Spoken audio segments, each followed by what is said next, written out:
Well, good morning, good morning, good morning, good morning, good morning, and good morning, everybody. Good morning, everybody. Welcome to another episode of The Morning Glow. Welcome to another episode of The Morning Glow. Got a great broadcast lineup for you this morning, as I hope and I pray that we always do. I'm not important, just a question asker. My name is Raheen Aljumay. Raheen Aljumay, broadcasting from here in uh, I was going to say that Houston, Texas. Lord, I'm not in Houston no more.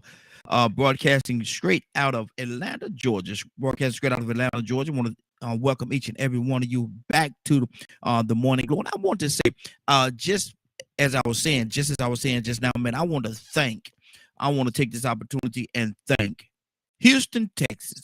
Houston, you did me, man. You did me, my wife, man. We had a great time there in Houston. We definitely had a great time there in Houston. You showed us so much on what they called it Southern hospitality. Man, Houston was absolutely amazing. Had a great time, man. Man, listen. I told you I did a couple of videos. Didn't do a lot of videos. My phone was for whatever reason acting up down there in Texas, and my battery kept dying. But so I wasn't able to do all the lives that I wanted to do. But I did a couple of them. I did a few of them, and y'all have been receiving those very well. I definitely appreciate you all receiving those well as you all have. But I'm gonna tell you something. I told my wife to put together an itinerary for Houston, Texas. Man, listen, good morning, ID. Let me tell you something. She took what I said a little too seriously. She took it a little too seriously. And the reason why I say that, man, listen, from the time we got off the plane, we got there early in the morning. We got to, I think we got to Houston about 8:30, something like that, early that morning. And from the time we got there, and we picked up the rental car. We got a Turo. So if y'all go anywhere, there's an app called Turo, Turo. If you haven't heard of that, you need to check that out. Turo is a great app. It helps us out every time we go on a trip. Instead of going to the regular rental car route, going through all those technical, we do it right there on the app. Turo have the cars ready for us when we get there. Never had an issue. Never had an issue. Um, Man, I'm gonna tell you something. From the time we got in the rental car, we went straight from the airport. We didn't go to the hotel. Most of the time, people go to the hotel, do the things. She didn't want to waste the time because she said you can't check into the hotel until a certain time. So we're gonna utilize that time as well. Man, listen, this young lady, this young lady had us going straight from the airport to the what was the space center to the space center, man, and from that we were going, we were constantly going, man. We finally got to the hotel. We might have got to the hotel. Supposed to could have gotten in about 12. About 3 o'clock, we finally went and checked into the hotel. Good morning, I'm Broken. Good morning, Broken. Good to have you. Checked into the hotel about 3 o'clock. Went in, checked in, put our bags in the room, and left back out the door. Left back out the door. Got back to the hotel. This is the first day. This is Thursday. Got back to the hotel. Probably about 10 o'clock. Got back to the hotel. Good morning, Norris. Good to have you, Norris. Got back to the hotel probably about 10 o'clock. Rest, took a shower, rest, got up. 7 o'clock the next morning. We went downstairs, ate breakfast, and hit the road. I went back up because I left my phone. Went back, picked up my phone, hit the door again. This is Friday. All day Friday. We got back to the hotel probably about 10 o'clock on Friday. The whole day. The whole day activities. We weren't just riding around looking for stuff. She had an itinerary. We went from one place to the next place to the next place got something to eat to the next place. Then this was on Friday. Saturday. Got up 7 o'clock. Got up 7 o'clock in the morning. We didn't go downstairs and eat breakfast because we already had food left over. So we warmed up our food that we had from the day before, ate that. That was our breakfast. Hit the road again. Hit the road running. Let me tell you something. Man, we had when I tell you we had a full itinerary, we had a full itinerary the whole day. The whole day was consumed with stuff that she had for us to do. And like I said, but we talked about what we wanted to do while we was there, and we put together a list. And from that list, she put things together, and it was full. Got up Sunday morning. I think 4 o'clock Sunday morning, 4:30. Had to be at the airport a certain time. Plane left at 7. Man, listen. Houston, we did not have a problem. We did not. Good morning, Bazaar. We did not, Houston, we did not have a problem. And I want to thank Houston for treating us so well. Everybody, we even went to went to an amusement park, man. My wife had me on rides and all kind of things, man, hanging upside down. Look, man, listen, we had a good time. We had a good time, and she had a good time.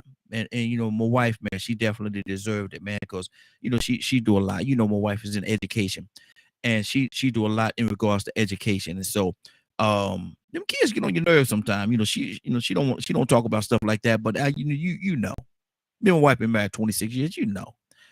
And she needed that break. And it was good. She's back up. Good morning, Daniel. Good yeah. I'm sorry, I want to make sure I got your name right. Good morning, Daniel. Good morning, Tom. Good to have both of you with us. The phone lines are open 508-924-3521, 508-924-3521. Give us a call. What we're gonna talk about this morning? Got a couple of topics I want to talk about. As a matter of fact, before I even get there, what was you all's weekends like? I was supposed to be here yesterday, but I'm gonna tell you something. I told y'all what happened. I told y'all how the whole time went. Man, listen, I was tired. I was tired. I gotta go ahead and tell you, I was tired. And so I tried to get up yesterday morning. Tried to get up, man. Look at him, man. I'm gonna go ahead and tell you, I was tired, and I probably won't get paid for yesterday. I probably won't get paid for it, but that's okay. I'm good, man. I needed that rest. I needed that rest, and I'm sure that you know you all want me here when I'm here. Y'all want me here on my best. Y'all want me here on my best. So you know, I couldn't do it yesterday. Couldn't do it. Couldn't pull myself up out of that bed, man. Couldn't do it. And then my wife, she was off yesterday, and you know, and so we both kind of laid there and relaxed a little bit. Laid there and relaxed. So it was nice. It was nice. Houston, again, I want to thank you, Houston, Texas. Don't know if we're gonna make it back there, but I'm gonna tell you something. It's definitely on, again on our list of things that we would like to do, and it's been placed on a list of one of my favorite cities, man. Houston has been placed on a list of one of my favorite cities. So, thank you. I'm multitasking. Y'all bear with me for a second. Good deal. Now we're gonna talk about something this morning. I'm gonna get this conversation started, and I want to hear. And all of you, if you're not busy, give us a call. We love to hear from you as well. We're gonna start off a little light today, and I'm gonna ask you a question. If your fears, your life fears today and back in the day. Good morning, Angie. Good morning, David. Good morning to both each and every one of you. The phone lines are open 508-924-3521, 508-924-3521. Give us a call. We definitely love to hear from you.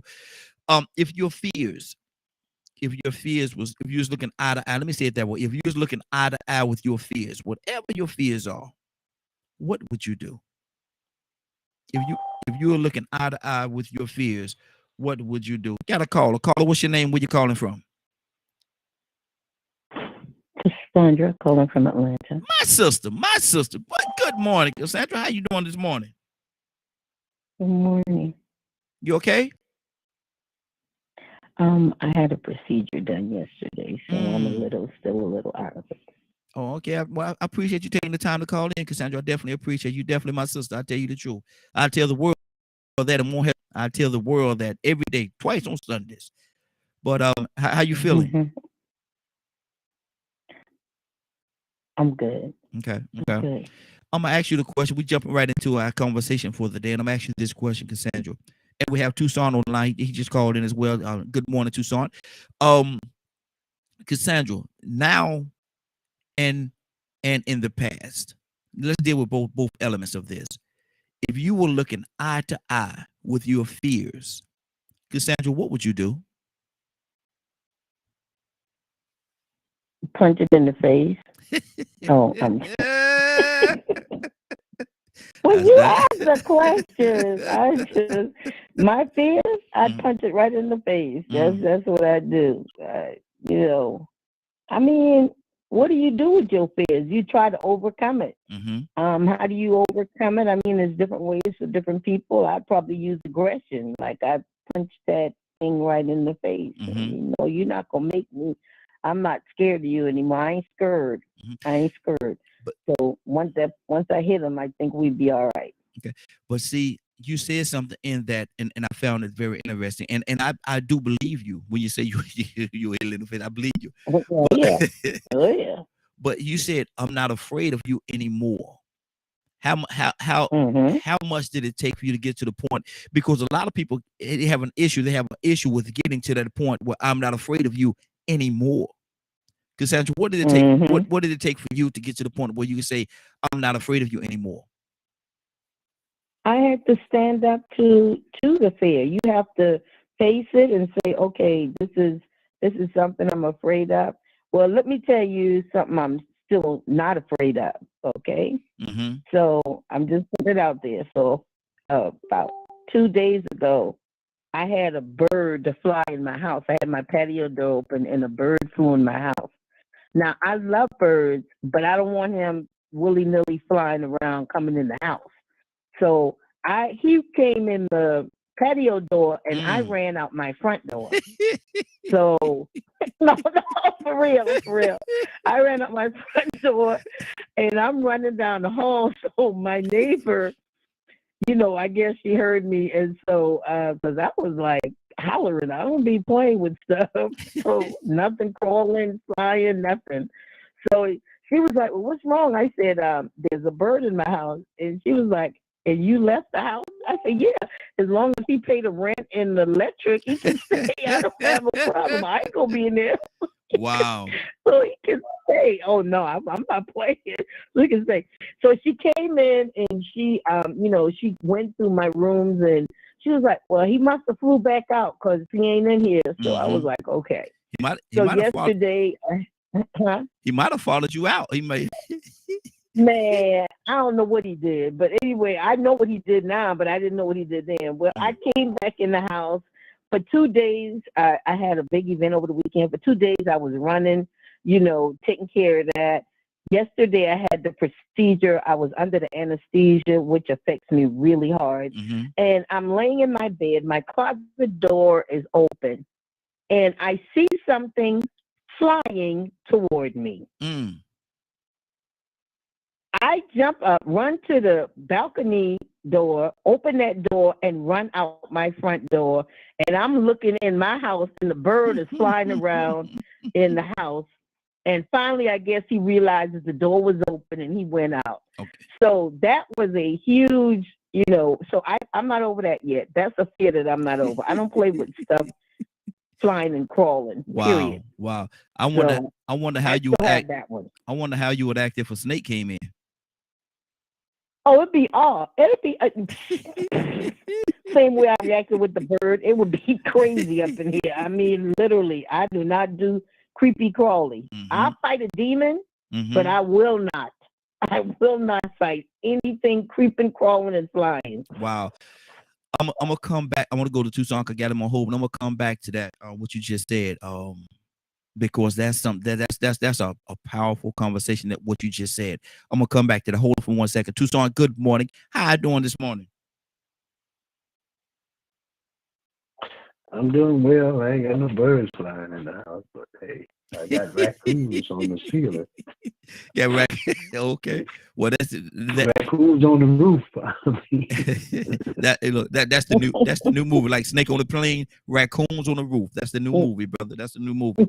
I mean, for real. We just did the roof at the house. Mm-hmm. So, with all the noise, we've been hearing some things and didn't know what it was. From squirrel, some say squirrel, some say coon, because Anyway, I don't want to waste my time with that conversation. You might say you got 30 seconds. So go ahead. We'll just talk about it. Exactly. But anyway, you talk about fears. I should shine the light. It was nighttime. I shined the light on the coon, and I thought it was going to run. Mm-hmm. Oh no! It did. It ran towards me. Ooh. So. I just want to know. I tell you what, I move faster than the coon. Now, Don, you supposed to tell the story right there, out of your fighting stance, and say, Come on, sucker. That's what you're supposed to do. You're supposed to Man, you come ain't on, never met sucker. a coon. You never met a coon. You're supposed to have stood your ground and say, look here, I wish. No, that's when you're supposed to say, I wish you would. I wish you would. That was Yeah. Did you hear about the guy that got in the tree with the coon? what happened? And him and his friends was hunting. He said, shoot. One of us got to get some relief. That coon was whooping him. Whooping that thing. Yeah, Go ahead, man. we actually the question this morning, and Tucson being Tucson just being Tucson. That's all it is. But listen, Tucson, on a serious note, though, if you could look eye to eye with your fears now and in the past, when you was a young Tucson, if you could look eye to eye with your fears, what would you do? Now I'll fight them. Like Cassandra, I have to fight them. I fight my fears. Mm-hmm. Before, I'm terrified of certain things. Mm-hmm. Snakes for real. Mm-hmm. For real. Mm-hmm. I'm talking about to the point where I remember, as kids, we would play in the field, and they had what we call gullies, and they had water moccasins. Mm-hmm. We swimming, and they swimming with us. Wow. We didn't care. Mm-hmm. Kids Mm-hmm. don't care. Yeah. We just want to play. So Mm-hmm. we had a bike trail. So we riding the bikes through the trail where we play and all that kind of stuff. And all of a sudden I stop, and my brother says, "Donald, don't move. Mm. There's a snake between your legs." Wow. And I couldn't help but follow instructions because that's what happened. I couldn't move. Mm-hmm. Mm. I froze. I'm talking about I froze. Wow.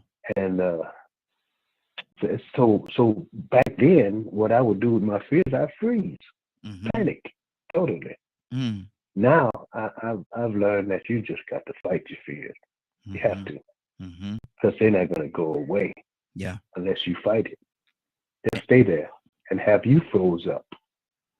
So can your fears and watch this? Can your fears kill you? You know what, Raheem? Scared folks will either hurt you or get you killed. Mm-hmm. Mm-hmm. You don't want to. You can scare yourself to death. Yes, sir. Yes, sir. You ever Cassandra too. You ever heard where the witch got you told something like that? When you ever had a dream and you couldn't wake up out of the dream, you knew you was woke, but you woke up screaming and nothing was coming out.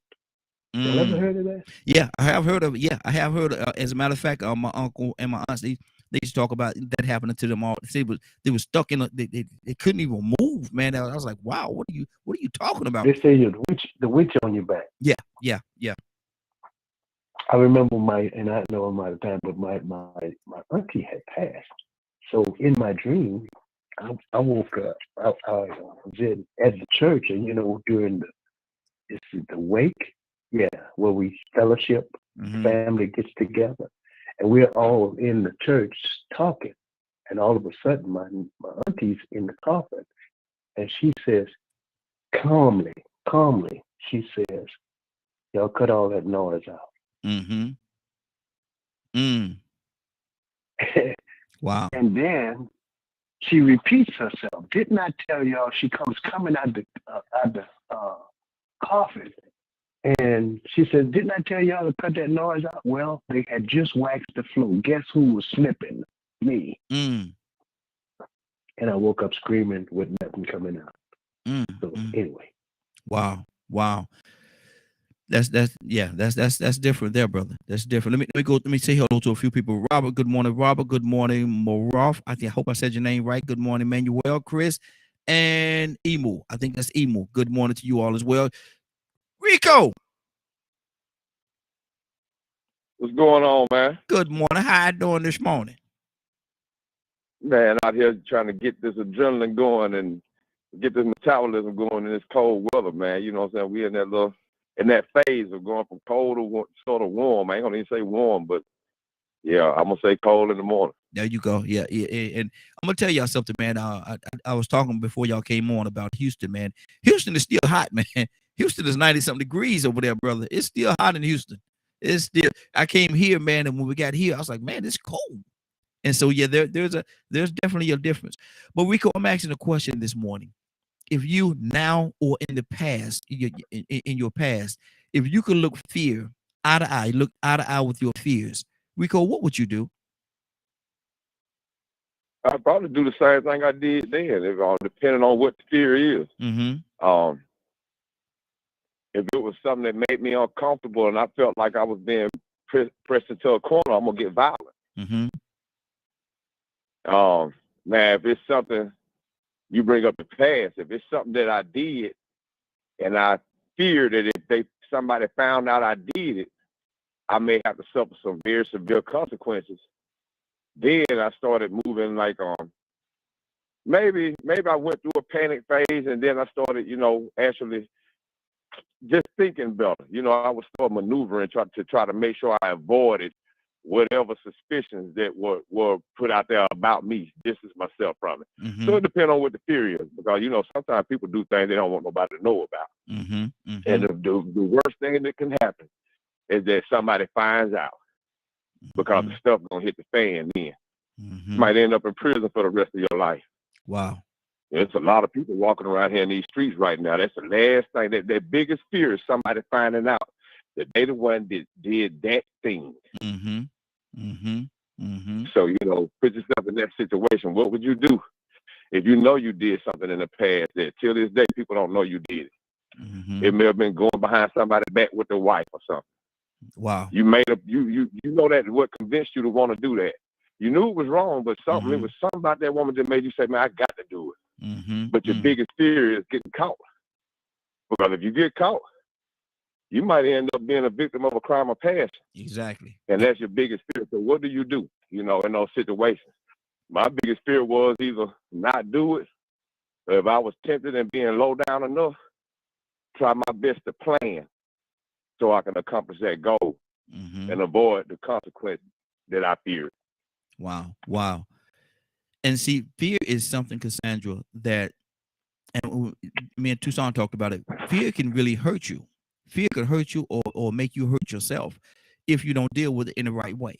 If you run into something that you really are truly, really afraid of and you're scared of it, Cassandra, getting out the way of it, you can hurt yourself trying to just get out the way. What do you say to that? Oh, absolutely. I mean, like I said, I mean, it's I won't back down from a demon. Those that believe in demonic activity, I won't back down from that. But there are natural things that I will hurt myself trying to. And I have done it. Mm-hmm. I have done it. I've hurt myself trying to get away from stuff. I mean, so I can't judge anybody when it comes to their fears, because we all have different fears, and some of the things that we're afraid of don't make no sense. Mm-hmm. I mean, it don't make no sense for me to be afraid of a cricket. Yeah. But a cricket will make me hurt myself. It's just simple stuff that it's like, girl, as bad as you are and as much stress as you talk, you scared of a cricket? A cricket? You scared of a frog? Yes. I will hurt myself trying to get away from those things. So yeah, it can hurt you. Wow. Wow. Tucson, is there a way? Is there I'm asking, is there a cookie cutter way to overcome your fears?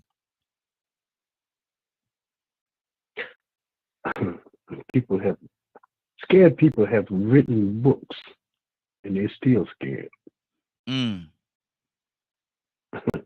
Wow. No, there's no cookie cutter.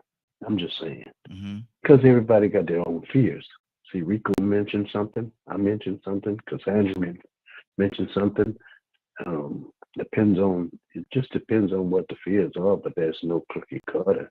Mm-hmm. I mean, there are are some things that, for instance, I'm gonna take to the grave. I got to. Yeah. I don't know if it's a fear. I don't know if it's a fear. I don't care if nobody find out anything about me because they've been digging ditches all my life. I don't care. I give them the shovel by now. Yeah. It'll make me no difference. Yeah. Because I have watched people dig ditches for me, and I have to pull them out of it. So it don't make me no difference. Yeah. Wow. So that's how that works. Demonic forces. I'm not too. I see people. They worry themselves about things they can't necessarily see and that are real. Yeah. But the spiritual warfare that we are fight against is we have to be strategic so we won't fight against each other. Yep. It makes it better because if you can't fight a spiritual war physical because you're gonna lose every time. Yeah. Because you're having the wrong fight. There's so many different avenues of this fear thing, man. You got a subject this morning. Yes, sir. I tell you what, before I run out of time, I remember when I don't know, I might have been old enough to like girls, but I was scared of them. I was scared of girls. Listen, I remember I was at my dad used to pastor this church in the country. And this girl, I finally got a chance to talk to her. And I sweat till I wet my shirt real good. Good I'm Lord. talking about, I'm sitting down there. It wasn't that hot. I wish I still was scared of girls. So you wish you was? Lord Jesus. Rico, talk to me, brother. This thing called fear, man. And everybody have their own fears, phobia, whatever they want to call it, however they want to categorize it. But if somebody were to come to you and say and find out something that you afraid of, that like Cassandra say, crickets. They find that you're afraid of something like cricket. Man, you big grown man. How in the world you just get over that stuff? Rico, how in the world? How can they tell you how to get over your fears? I mean, they can just say it out their mouth. Just as easy as that. They can say it just like you said, to get over your fears. But that don't solve the problem. That don't make it work. You know what I'm saying? So they just really saying words that don't mean nothing. But then once again, it depends on what you have a fear of. What are you fearing? Some consequences? And somebody telling you just to get over it, and you worried that some fingerprints might come back to you, or when this woman had this baby, it might come out looking like you. It don't look like her husband. It's hard for somebody to tell you to get over something like that, man. Just get over that. No, man, there might be some consequences behind this, man. My wife might leave me. Yeah. This woman keep this baby. I gave her the money to get rid of it, and that be lies. She said she was going to get it. Now you're scared. Oh, Lord, I don't want my wife to find out I got this baby on the way, man. I got the lie and said she raped me. She drugged me and took it. What? You scared. You just making up all kinds of stuff to get out of it. Like, you scared. Rico, did you say she raped you? Yeah, man. She drugged me and took it, man. Told me that everybody was having a good time. And we came over, and when I came over, she was the only one now, man. Next thing I know, I was out cold.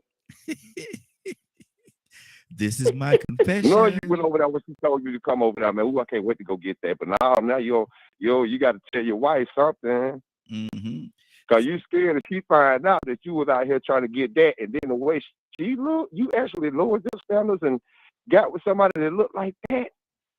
Oh, man. No, I can't let her know that I lowered my standards and got with this right here, man, just being low down and nasty. I got to tell her that this woman took advantage of me because, ain't no way in the world I would have dealt with anything like that. You don't want nobody to know. Knowing you wanted the Still whole somebody time. going to find out This is my that this is confession. your taste, that this is your standard, that you don't have one. Mm-hmm. See, a lot of time, man, Donald said something big, too, because I can remember, I'm going to tell you, man, this is how big a lack of confidence or how big confidence is. Have you ever had such an opportunity in your face that if you took this opportunity, the sky was the limit? Mm-hmm.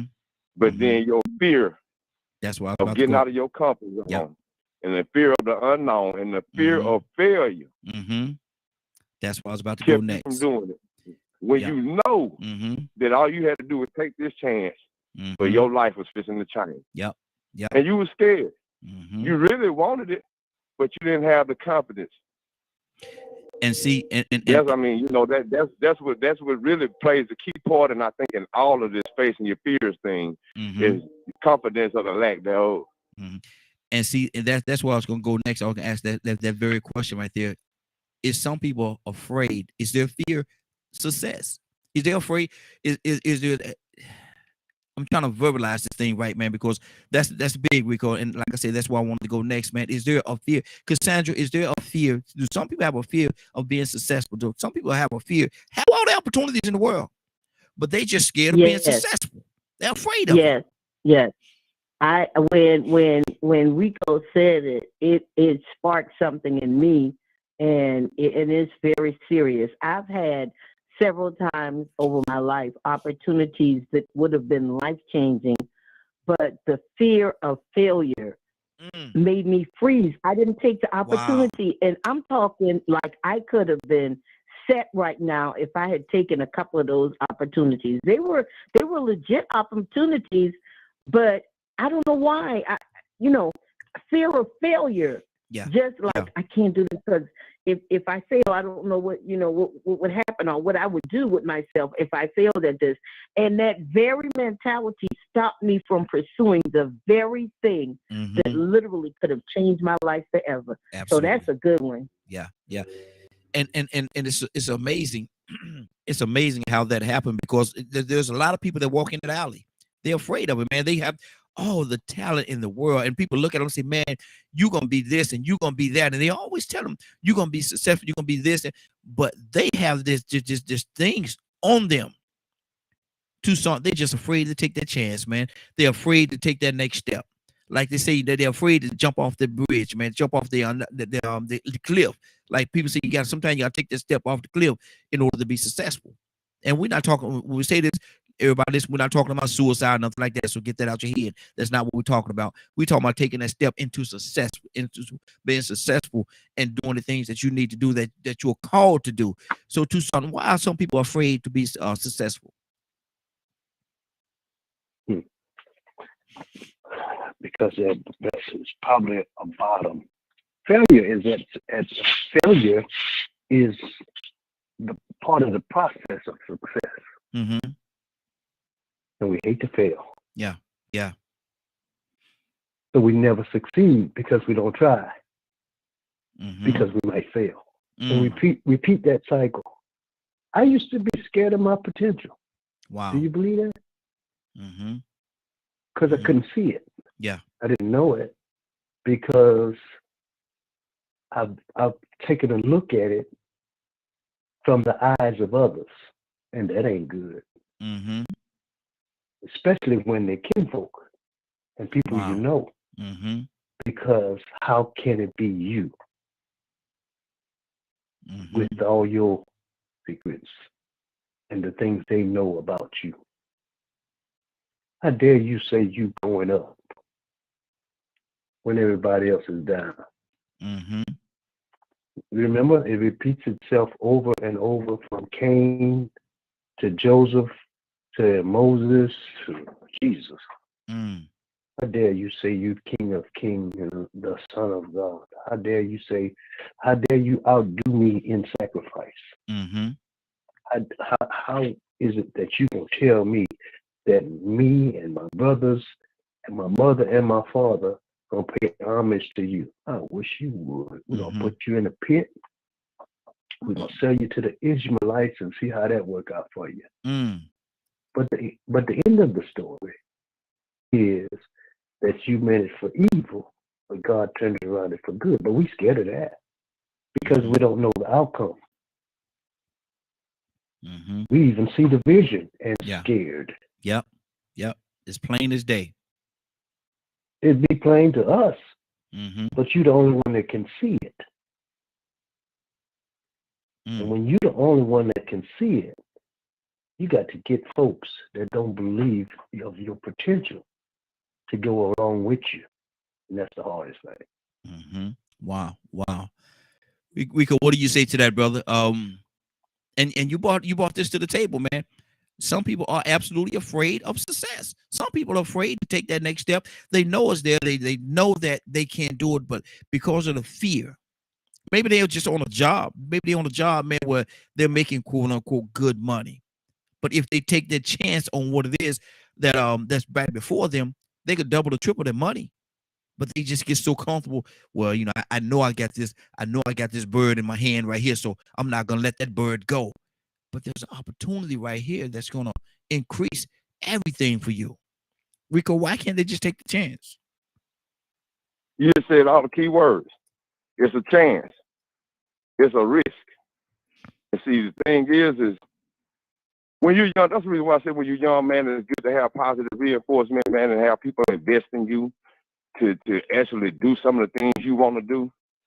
Is because if you have a lack of opportunity, that's where the problem comes in. If you start off with that is really the trauma from the lack of opportunity. Because the thing is when you have a lack of opportunity and you know you can be successful at this and that, you know you can be great at this and that, but nobody ever invests in you, so you don't have a chance to do it. And every time you want to do something, somebody's saying no. Then you're gonna start gravitating to and embracing the little things that you do have, because you don't have a lot. You don't have an opportunity to even give yourself a lot, even if it's happiness. So you're afraid to lose what you have already got. It's the risk and the chance that you may lose whatever little bit that you already have, and you cherish the little bit that you have because you never really had a lot of opportunity. And but you're not having a whole lot of opportunity to try and to fail and to get back up and dust yourself off. Maybe the few opportunities you had that you failed, you didn't get another chance. You didn't get a second chance to go do something else. Somebody told you, well, we ain't spending no more money on you. It costs too much for you to be out here messing up. So now you don't have as many opportunities. The ones that you do get, the ones that you do actually succeed in, it's hard to want to take a risk and letting that go. So I mean, you said the key words: it's opportunity, it's chance and risk, and at the same time, the fear of losing the little bit that you already have. Trying to get a little bit more, but it ain't no guarantee. Might be some guarantees in it. The guarantee might be in your effort. But then, what kind of effort will a person have that has given up when they didn't have, or when nobody invested in them and gave them a lot of opportunities? So they just settled and embraced what they had. You see, that's how people really, when you want to look at the black community, that's what's going on. You try, you get somewhere, you got to face white supremacy. Now you got to go through the EEOC and do this and that. You got to go through all these hurdles and these obstacles as a black man or woman when you know you deserve it and you've been trying. But now if you come from an environment where that was already the problem is that people gave up quick because they're like, I ain't no need of you trying. I ain't no need of you vote. You know them white folks gonna put in there who they want to put in there. Man, ain't no need of you trying. You know them white folks ain't gonna let you. So you start hearing that because you're hearing, okay, I ain't gonna have these opportunities because I'm black or because I'm this and that. So whatever little bit I got, I better embrace it and cherish it. I mean, like some of our parents told us, beggars can't be choosing. Wow, Cassandra, what's on your heart, sister? This is a lot right here. This is a lot, and this is reality. So, Cassandra, what's on your heart? Yeah, you know, just think about it. If we just take it from us as a people, the black perspective, our fears, man, they were legitimate. They were legitimate. You stand up talking about you gonna drink out of the white fountain if you want to. You talk about you're gonna go and sit at a counter if you want to. You about to get killed in some of those communities. Yeah, You understand? yeah. So the fears were real, but at some point, in order to break that fear, people had to go and do the very thing that they feared most, which was being killed, because that was the risk you took. And they went and sat at those lunch counters. They, walked in and drank out of a fountain that they wasn't supposed to drink out of. All the things that they said we could not do. And as a people, we have had to break more barriers, more fear barriers than any group of people that I can think of right now. Yeah. Wow. So, there may be other people that have broken as many fear barriers, but I can't think of a group that has had to break as many fear barriers in order to have equality and justice as our people. I may be wrong, but I can't think of it. Wow. Toussaint, what's on your heart? We got Badger with us. We're going to go to Badger as well. Toussaint, what's on your heart? We right on time, I tell you.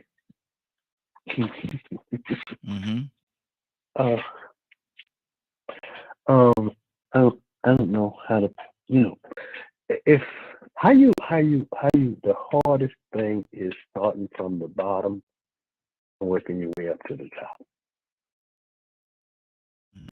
with somebody's foot on you. Wow.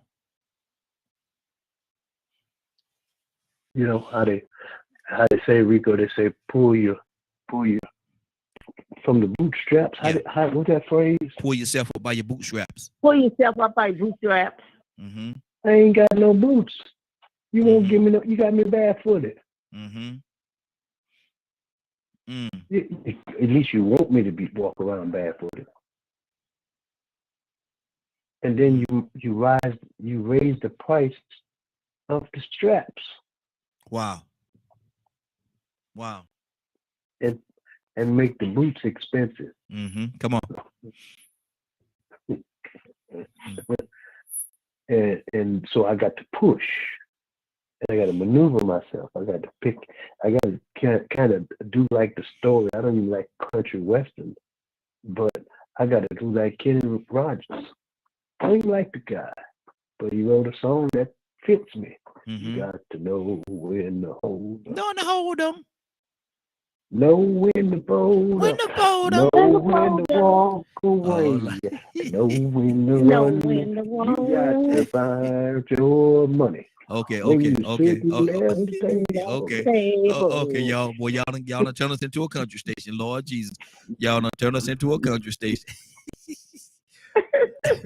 But yeah, but that's what it is. A lot of times, man, you really got to know your environment and know what you're dealing with, and know what obstacles you're up against, because there's been so many. There's been so many. Badger, good morning, Badger. How you doing this morning? Good morning. Hope everyone's having a beautiful and blessed day. Yes, sir. Yes, sir. We're asking a question. We're asking a question right now, Badger.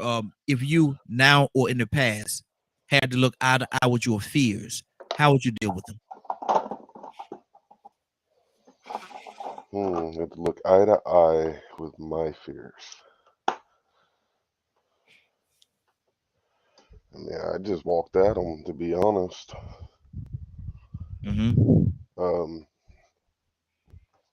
And some of them I didn't get a choice. I just had to deal with it. So it's it is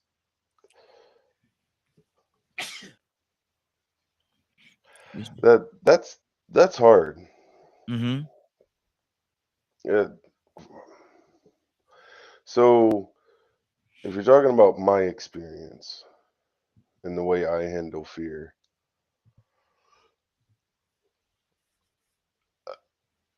I just walk at it. That's just the way I handle it, because the things I've seen, been through, and all that. I just keep walking. Staying stagnant is way too harmful to myself and to those that are around me. You don't grow when you're stagnant. When you're stuck in one thought process, one mentality, it's way too harmful to stay in a fearful mindset. Mm-hmm. Mm-hmm. Okay. Okay. 508-924-3521. Give us a call. We'd love to have your input. Definitely love to have your input. Anybody else have anything they want to say on this right before we move on to another topic? Okay, good. Cassandra. Cassandra, Yes, sir. is it a Yes, fact? sir. Is it a fact in this great country that we live in, the United States of America, land of opportunity, land of many, many opportunities? Is it a fact or a myth that blacks have it harder? If it's a myth, it's the best myth I've ever seen. Mm-hmm. It's a fact. We all know. We all know it's a fact. I mean, people can pretend, and you know, boy. Okay, I'm gonna say this. I probably make some people mad. What angers me more than anything in the world is a person of color, our color, that says it ain't hard for us to make it here. Ain't nothing hard about it. Boy, that one right there, that sends me into orbit. And there is a card being passed around Georgia, the Herschel Walker. It's about Herschel Walker, and and I saw it on television. They showed the video when he said it. He said that America is not racist. He don't know why black people keep saying that. Boy, I'll punch you in your face instead of you punching me in mine. Are you kidding me? That is the man. Come on. Mm-hmm. How do you say that as a person of color living in this skin in this country, and you saying it's not hard for us, or it hasn't been hard for us? Really, where you living? Mm-hmm. Anyway, that's But what do you say to the people, Cassandra, that will say that same opportunities that person or that group or that group have, y'all got the same opportunity. Why can't you just watch that's a that lie. That's a lie. Because let me tell you something. When you think about the mentality of a lot of people about us as a people, all through corporate America, and I've lived through it, even in corporate America, you have people that don't care for black people, period, right? How is it that you have the same opportunity if I'm working harder than that white man? I'm just as educated as that white man, but you will not give me the opportunity to move up the corporate ladder as that white man. How is that? How do you equate that with anything? Man, no. No. Rico, what is your take on that, Rico? Is it a fact or a myth? Because in this America, land of opportunity, man, you go to school, you could do all these different things, and you could be as successful as anybody else, any other group of people. Is it a fact or a myth that we as blacks have it harder? Man, it's definitely a fact. I mean, if you know anything about the history of the United States, then that's like to even think that the word myth would even come up, would sort of be considered anti-Semitic. I don't know if you could use that term for us, but you could say any little thing about the Jews and you're anti-Semitic. Yeah. So that means you in denial of the truth and the facts of what really happened. And it's sitting right in your face. So, to say that racism, what did you say racism in America is, it's hard on black people over here? Yeah, is it a fact or a myth that blacks have it harder? Yeah, man. I mean, yeah, come on, man. I mean, we got Jim Crow and civil rights movements and black codes and segregation and integration and George Floyd and Ahmaud Arbery and Emmett Till and Medgar Evers and Martin Luther King Jr. and Nat Turner and oh man, shall I keep going? Wow. We got Supreme Court cases. We got the first black person to do this, first black person to do that. We got history rewritten. We got so much. We got book breaking. We got gator bait. I keep on going. Medical apartheid. Auto bingo. Wow. I keep on going. And And so, you know, I mean, man, yeah, man. I mean, you know, if anybody even, I mean, I don't know. To me, this probably shouldn't even be a conversation, man, because it's so obvious. But that, see, you know, it's almost like we trying to search for something. You know, what I mean, cause man, bringing the word myth, associating that with that question. Nah, that's almost anti-Semitic. I don't think Jewish people would tolerate that. and see, if somebody said, you know what, man, was the Holocaust fake? Oh man, they'll go crazy. You heard what you see what they finna do with Kanye? He finna leave that billionaire list. They finna crash his little airplane. Cause he done finally crossed the wrong people. And he don't delete many tweets, but he deleted them talking about them Jews. Yeah. Oh yeah. Because they've been coming for him with those terms, anti-Semitic.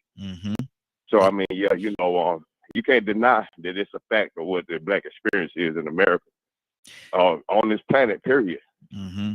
And see, the thing about it, there are some people out there, and one of the reasons why it is a conversation that we're having this morning, because there's some people out there that really think that it's a myth, that, you know, you can go out there and what's stopping you? What's stopping you from doing this? What's stopping you from going out there and being successful? What's stopping you from doing this? And they really, in their heart of hearts, they really feel that. There's some people that really feel that way. Well, what's stopping them from accepting this a fact? Is it the fear that they have to be aware that they're still black? Wow. 508-924-3521, 508-924-3521. Give us a call. Is it a fact or a myth that black people here in the United States of America, or even in the world, as Rico said, have it harder? Badger, what do you say to that? See, this gets into, I know what my personal thing is, but I was also listening to what you were saying. And I've been hearing so much 50-50.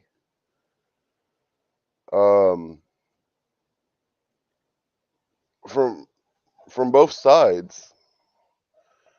You know, there's people like me that know that systematic racism and how it affects and things like that. And then there's the other side that doesn't think that it hardly exists. They were so dumbfounded when I shared with them some of the experiences that are over here in Texas, and some of the ones at Georgia, South Carolina, you know, a lot of the southern states. They're like, wait, that's still happening now? Yeah. Nah. And we need to do something about it. And I'm like, well, that's the fun part. That's sarcasm, by the way. Exactly.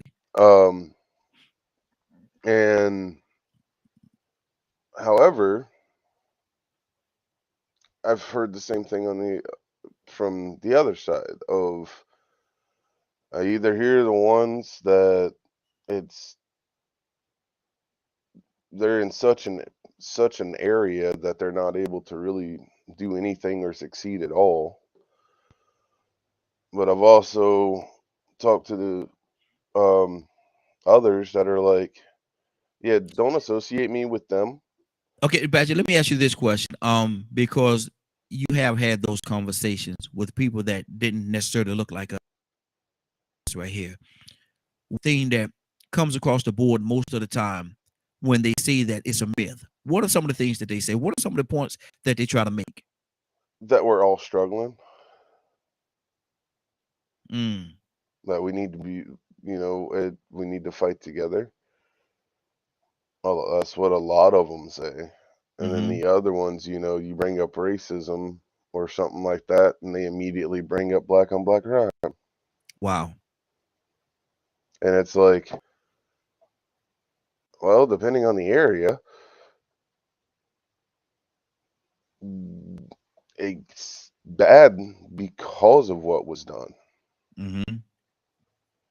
So, and then having to teach all that history and all that stuff, and they're like, well, that happened so long ago. Why are they still acting like that? And I'm like, okay, I'm done. I can't do this.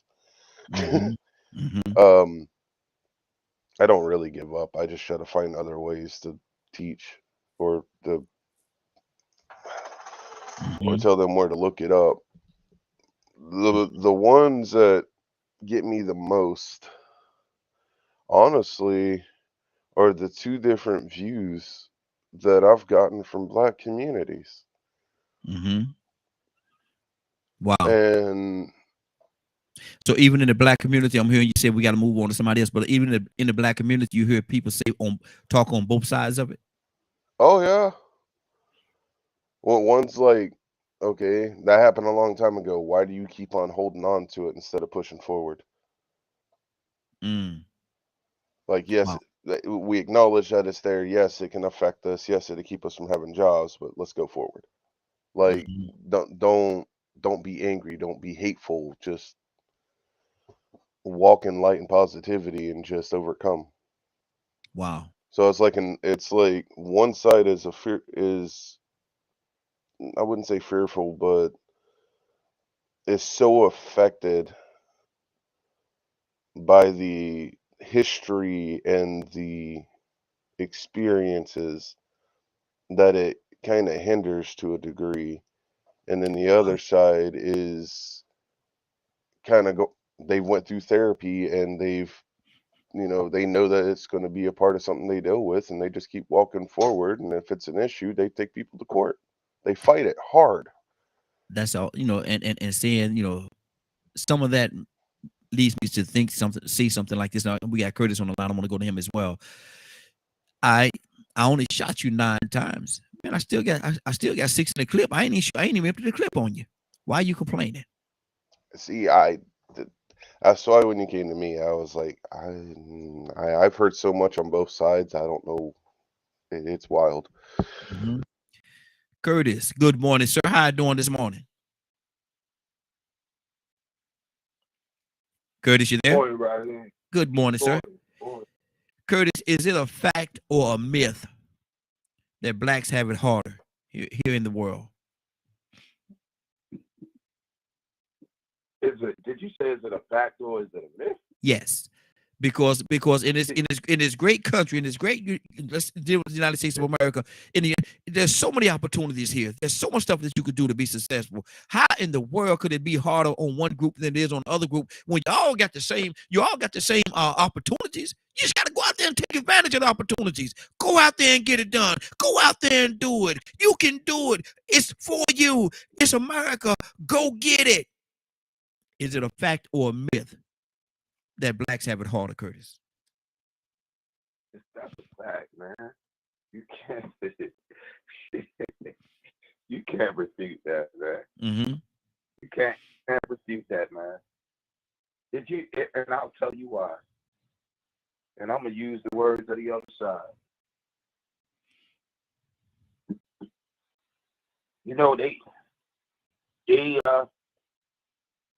They taking up all the food stamps, taking up all the welfare. They're taking up all the jobs. So please explain to me how in the world you taking up all the food stamps, all the welfare, and all the jobs.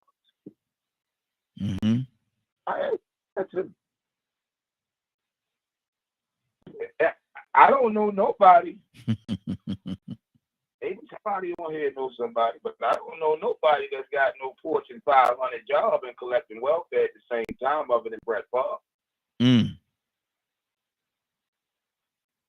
I'm sorry, man. I'm just saying, man. Yeah. I don't know nobody got 4,500 jobs, and they're collecting welfare except for the governor of Mississippi. Mm-hmm.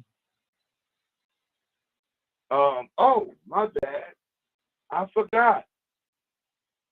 Amazon. Oh, my bad. I forgot. Walmart. My bad. I forgot. Lehman Brothers. Oh, my bad. I forgot. Goldman Sachs. Oh, I forgot those names. Those people, they're horrible. Because they're taking up all the jobs and using all the welfare. Mm-hmm. Come on. It's a fact, man. It's a fact. It's a fact that we don't want to live with. Mm-hmm. It's a fact. It's also a fact that in this country, yeah, you can move your way up the ladder. But at what detriment to your social and psychological health? Mm-hmm. At what detriment? Mm-hmm. You know, me and the young brother, me and the younger indigenous Indian brother, we was having a conversation. I'll give you a prime example of the detriment. Prime example of the detriment, Raheem. Every time you get in your car, Raheem, every listener on this phone, every time you get in your car, you should praise God and thank Him for sending that black car corporation that the big three pushed out and made them shut down. You should thank them that you can now get 22, 25, 31 miles per gallon. You should thank them when you put your seatbelt on. You should thank them when you have an accident and you know that you should be out of here, but God, by the grace of God and His ability to put the ingenuity into the mind of man, that you're still alive. Mm-hmm. You should thank them. Their name was Greenwick, the Greenwick Car Company. But at what detriment? Yeah, you can make it, but there comes a time when if you're not willing to play ball, they ask you to play baseball. Well, you don't know how to play baseball. You're a football player. Mm-hmm. Wow. Right? Yeah. There came a time, these boys, everything about the ingenuity of the American-made car and cars in general came out of Greenwood. The aerodynamics of the car, the whole nine. There came a time when those guys were pushing forward. Mm-hmm. They didn't want to play ball, though. Mm-hmm. Wrap it up for Curtis. So the big pushed them out. Mm-hmm. That's all I can say, bro. Good deal. 508-924-3521, 508-924-3521. And if you feel a little differently than what we feel, if you feel that it's a myth, if you feel as though it's a myth that blacks have it harder in this country, harder in this country, give us a call. We definitely want to hear your input and give us some of your facts of why you think that to be the case. Give us a call, 508-924-3521, 508-924-3521. Love to hear from you. Give us a call and let's talk about it this morning. Tucson, what's on your heart, brother?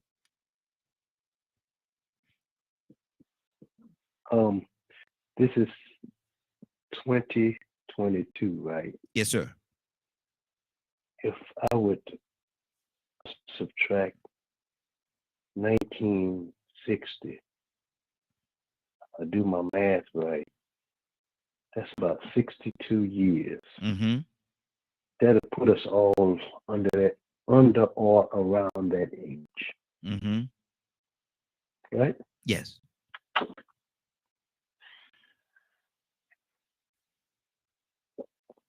In the last 62 years, if we would look at this great country of America, the United States of America, and we look at different nationalities, and we ask the question, what happened to them? uh, uh, and then we put even the thought of it being a myth out there. Mm-hmm. And we look at all of the nationalities and we say, with the myths, what happened? Do you see anybody that might have a difficult time? Do you see anybody that maybe they are almost fearful of them being on the? Let me just throw this out here. Let's look at two nationalities. Let's look at the Asians. 3 Asians. You know, they build in your neighborhood for free with no taxes. And I'm just saying what I'm saying. Come on, say it. I'm not mad at them. Yeah. You look at the I can't call them all Hispanics, and they're the builders. Now that's why they want them out the on the other side of the border. Don't want them even to come here because they'll work your job for little nothing. It's prospering. They don't want illegal aliens here, but they sure got them on their job. Yeah. For free. They use them as subcontractors. The subcontractors hire them less, and they build good. They just finished my roof. Well, I seen that raccoon. Y'all thought I forgot about that. Yes, sir. But then you look at I don't know what you want to call us. What do they call us these days? They used to call us something else in 1960. Yes, sir. Something totally different. They changed it to something else. They keep changing it to something else. What are we now? What are we now? Man, we're not black people. We're not. I don't think we're African Americans no more.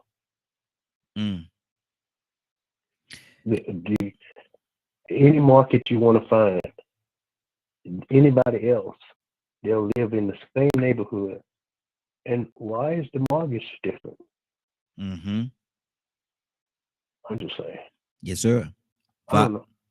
I'm just asking a question for a friend. There you go. There you go. And your friend has the right to know.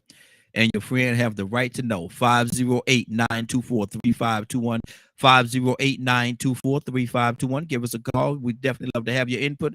Asking the question, is it a fact or a myth that black in this great country that we live in, we're dealing with the United States of America or even the world, in the great land of opportunity, you could go out there, you could get it, whatever your heart desire. You can go out there and you can get it. You can make it happen here. This is America. So, Joseph, good morning. And I'm asking the question, is it a fact or a myth that blacks have it harder, Joseph? Good morning to you, sir. How you doing this morning? Hey, good morning, family. And good morning, sir. How you? Hey, doing good, man. Fresh off that vacation, brother. Feeling good. Feeling real good, actually. Hey, man, it looks like you was having a good time, man. I'm glad you do that. Yes, sir. We all need to take a good vacation every now and then. Absolutely. So what do you say to that, Joseph? Is it a fact or a myth that blacks have it harder? Well, it's a fact because of the fear that those who have power have toward us. We, remember, are the ones described as a Negro problem, quote, unquote. You go back and listen to Lee Atwater's diatribe, the Republican consultant, who said that, we got to be wise in dealing with them and addressing the Negro problem. He said we can't call them N-word anymore. We got to be sophisticated. We got to find ways of undermining their presence by saying, cut the budget and so on and so forth, and states' rights and stuff like that, in order to have the same effect to prevent them from progressing. This is his language. And he was addressing those those Republicans of that day who were trying to implement or further the Southern strategy, which is to bring those former Dixiecrats or Democrats who didn't like the civil rights agenda into the Republican Party, and they were discussing the quote unquote Negro problem. You know, why do we have to check the race box when we're signing up for the military or trying to get a home loan or trying to get in college and so on and so forth? Why do we do that? Now, the opposition would say is to make sure that the institutions are being fair. I beg to differ. When I was in the military, I think of 400 and some generals, only 16 were black. Wow. That was by design. And so it is not just to make the institution fair, but it's also to regulate who gets opportunity. Now, these are embedded in American society. This is what critical race theory brings out, that the MAGA folks don't want taught in schools. They don't want that tool to be used because it exposes the benefits that many have through this system and the harm that is done to the marginalized folks. So, yeah, it's a fact. Now, I would love to debate anybody. I don't care who it is, professor or not. I'm not a professor. It's common sense to me. Wow. Wow. All right. That's my piece. Good deal. Good deal. Rico, talk to me, brother. And it's amazing that it's amazing that in 2022 that people even have a conversation based on something like this, because like I think you said, I think it was you that said it earlier, you know, it's obvious. Look at the history and tell me from looking at the history, you can't lie. History ain't gonna lie. If you look at the true history, it would explain it to you much better than I can. But go ahead, Rico. Yeah, it's obvious, you know, and you know, this is what some people would do to try to deflect the conversation because of guilt. Well, your own people sold you. Well, even if they did, once we got here, it was hard. Yeah. It was harder than what they expected. I don't think they knew they were selling us into this crap that we landed on. I don't think they were selling us to be fed to alligators, our babies to be fed to alligators. For women to be hung and cut open with they have their bellies cut open while they're pregnant, and you stomp that baby out on the ground like it's a cockroach. I don't think they sold for that intention, because that wasn't a part of the deal when people was trading slaves back then and doing indentured servitude and stuff. This is a whole different beast, you know. But I was with you at first when you said, "Do we have it hard?" But now for the, you know, when you change it and say harder, you know, I don't even want to get to that point where we start saying harder, because what happens is even if somebody else had it worse than we had it, we still had it bad enough the way it affected us. You get what I'm saying? Yeah. So it's like that harder compared to just saying, did we have it hard or do we have it hard? Is it a fact that we have it hard as Black people? Yeah, that's a fact. I believe across the board, people would agree. But then you might have some people from other countries that had islands next to them that was nuked, and they out there suffering from cancer. They might come over and be like, "Nah, y'all said harder. Well, what about us?" Now that's where the problem comes in there. Because somebody gonna go back and say, "Well, what about the Jews? What about the Native Americans?" So now here it is, we competing with who had it the worst. Because that's what it end up happening, because somebody ain't going to agree with that hard ER after the word hard. So, you know what I'm saying? I think we all have to admit that Black people had it very hard. But the matter of who had it harder, that conversation was something we might need to avoid. In order to have true support of what's right and wrong, to put the regardless of what color you are. That's good. That's good. Cassandra, talk to me, sis. What's on your heart? Yeah, I mean, and like we always say here, everyone has their own perspective. So if there are people that are not black on the line, you can say, well, they ain't got it no harder than nobody else, or they can do what, boom, boom, boom, boom. How many of you have ever been black? And I mean, I'm not being funny. I'm not Mm-hmm. trying to be Mm-hmm. facetious at Yeah. all. Yeah. How many people, how many times or when were you black and you walked in our shoe and you saw what we went through sometime on a daily basis? Do people realize that? There are some of black people that go through on a daily basis based on their race, Mm-hmm. whether it be in the education system, whether it be in corporate America, whether it be in the military. And this is a proven fact. We know that. Mm-hmm. There are people that are treated differently because of the color of their skin. Yes. So Yes. once a person has been black, hey, come on. Yes, you have a right to say, y'all ain't got it no worse than nobody else, and blah, blah, blah. But until you've been black, you can just give it from your perspective. That's what you think. Mm-hmm. Mm-hmm. I'm done. Wow. Badger, talk to me, brother. I think Cassandra's got a fair point. And that's something I was going to mention earlier is that's one of the other things I keep running across.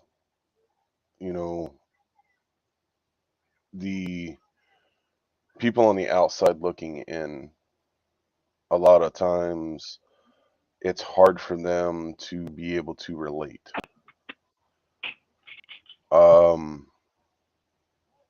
Or even some don't even see it, which drives me nuts. And that's the thing that I find the most wild. But as I was listening, and the people that bring up black on black crime are probably the ones that actually anger me the most. Because it's this narrative that gets pushed all the time. And it's one I wish we could all just group up and just deal with and actually fight it together.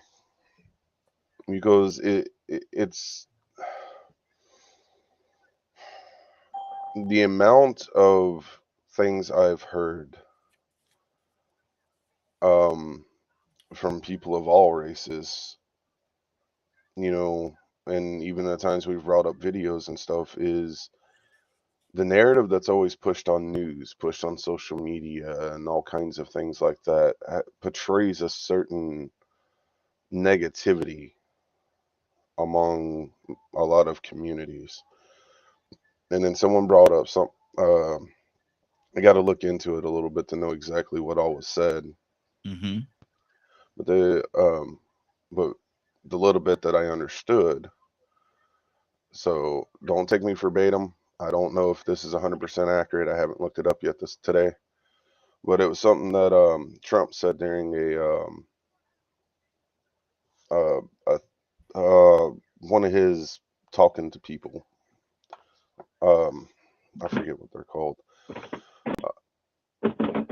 Of where Democrats stand for violence and crime and all this kind of stuff, and it was Mm-hmm. very much hinting at black communities.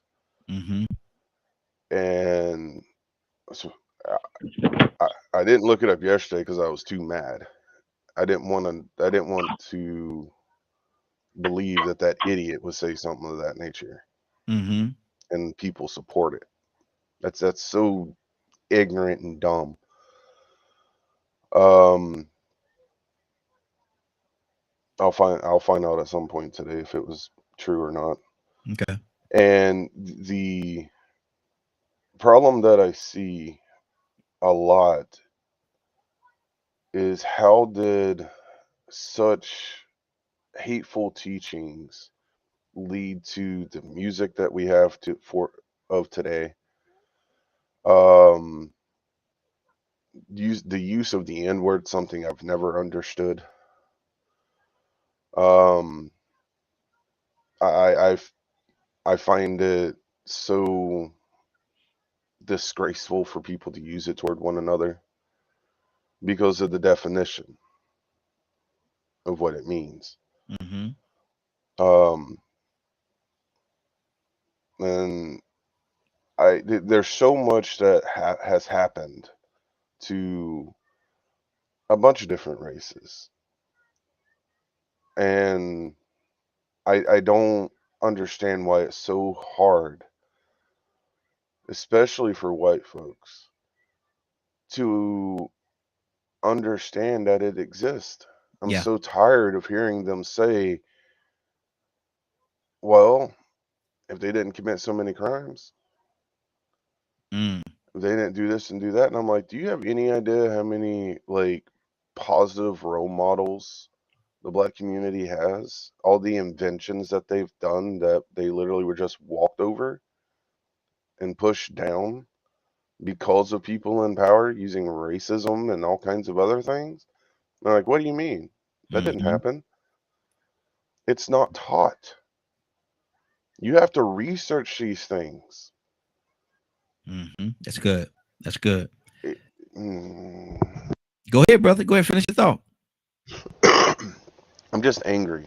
Mm-hmm. I'm angry at the ignorance that is in this country.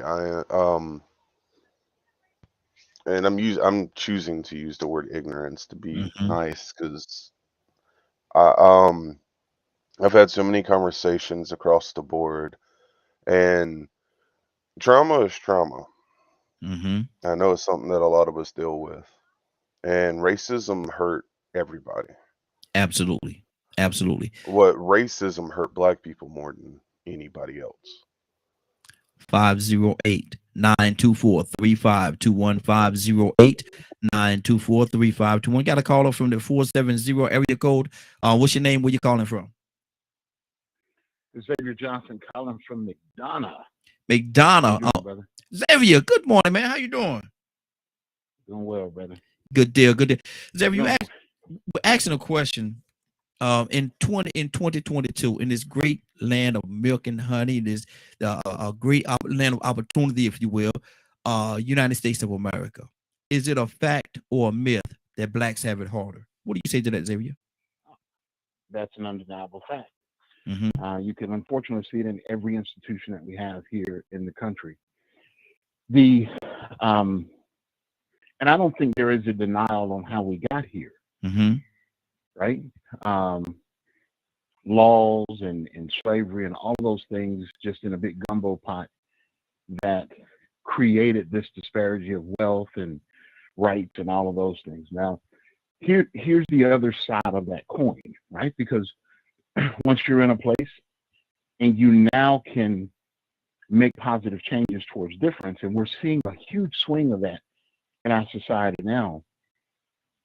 I'm all about accountability and responsibility. Mm-hmm. And so I do a lot of mentoring in our own community, mentoring of young men, and I coach at the local high schools and stuff like that. And that the reason being, even when I substitute teach, I only want to substitute teach in majority African American schools, Mm-hmm. because I think it's important that we see individuals that came from where we came from, that got out and is willing to reach back, throw the rope back down, and share some secrets. The issues that I'm having is a lot of our culture that keeps us in this cycle of grab bag, of violence, of competing against one another. It is I can't, and I shared this with my kids years ago. I said, but you can't blame the white man for not going to college. You can't blame the white man for not starting a business, because you can do all of those things now.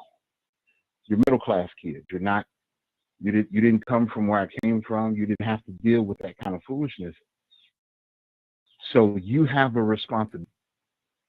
You leave my home to make the decisions from the morality standards that I gave to you. And so the best thing I think I could do for my own country is being a good father in my house. The best thing I could do for our culture is raising kids who are not married to the culture that is being televised, whether it's TV, movies, music, and give them something different. Because our music that our youth listen to, they don't propagate a lot of positivity, right? A lot of it is our success is determined by the clothes we wear, the jewelry we have, how big the house is. So we're being taught, unfortunately, by our own, to change the value system, to value the things that have no value, the things that can be replaced, and don't value the things that will never be replaced. Yeah. Like your freedom, like your thought, family, friends, those things, once they're gone, they're gone. But we don't teach that kind of value now. Yeah. We teach, go get the new shoes, get the jewelry, get the clothes, the car, get the girls, and those things. And so now, is there a force outside of all of that that's not African American? Absolutely. Those systems are still in place, and we're still fighting to be treated fairly. The young man that was just speaking before me, when he talks about the court system, if there's violence in the Black community, yeah, there is. The problem that we have now goes back to the court system, the legal system. You can have a Black man and a white man commit the exact same crime. Both have no criminal history.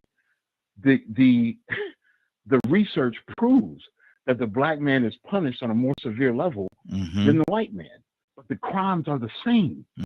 They have the same criminal history, but the Black man is punished more severely. So, like I said, we have an outside force, but I think the only thing I wanted to add is the accountability and responsibility that we have in our own community in controlling our culture, controlling our music, controlling the things that are influencing the next generation of African Americans that can make more positive change. And like I said, we do see those things happening, but you see a lot of it, of course, coming from us also. Absolutely. Ahead, Good deal. We're gonna keep this thing going, man, and this is good, man. I think we're in a good place with the conversation right now. So we're gonna keep this thing moving now. Cassandra, what's on your heart? We're gonna go in a certain order. Everybody, I'm coming to each and every one of you. Please be patient with me. Cassandra, what's on your heart? Yeah, I love what the brother just said, because it is definitely within us to change the cultural variances that is causing harm to our community. And I know we were talking about, do we have it harder, and we do, but at this point I want to see us, and when I say us, it's just what the brother said, our community working to help itself, and we have to do that. If we don't do that, we're going to keep we're like hamsters on that wheel. We just going around in circles. We're not progressing like we should, because we're still going in that circle that has us bound. So I love it that he is that type of a father, and I want us to have more fathers like that, because y'all, I'm just being honest. As a woman, I cannot do it by myself. And most women, I'm telling you, most women realize that we can't do it by ourselves. I did the best I could as a mother, but I needed my children's father to be there. To put in them what only a father can give. And I know that's jumping off a little bit, but I see people like Rico. I hear the brother that just got through talking. I know, Raheem, what you do, Toussaint. We need fathers like you guys, and you're going to have to talk to men about that, because if a woman talks to them about that, it'll be like, oh, she's trying to overstep her boundaries and blah, blah, blah, blah, blah. But if men talk to men more, and boys, you guys can make a difference and an impact on our communities that women never could. Wow, that's good. Toussaint, talk to you, and you're absolutely right. Tucson, talk to me, brother. What's on your heart?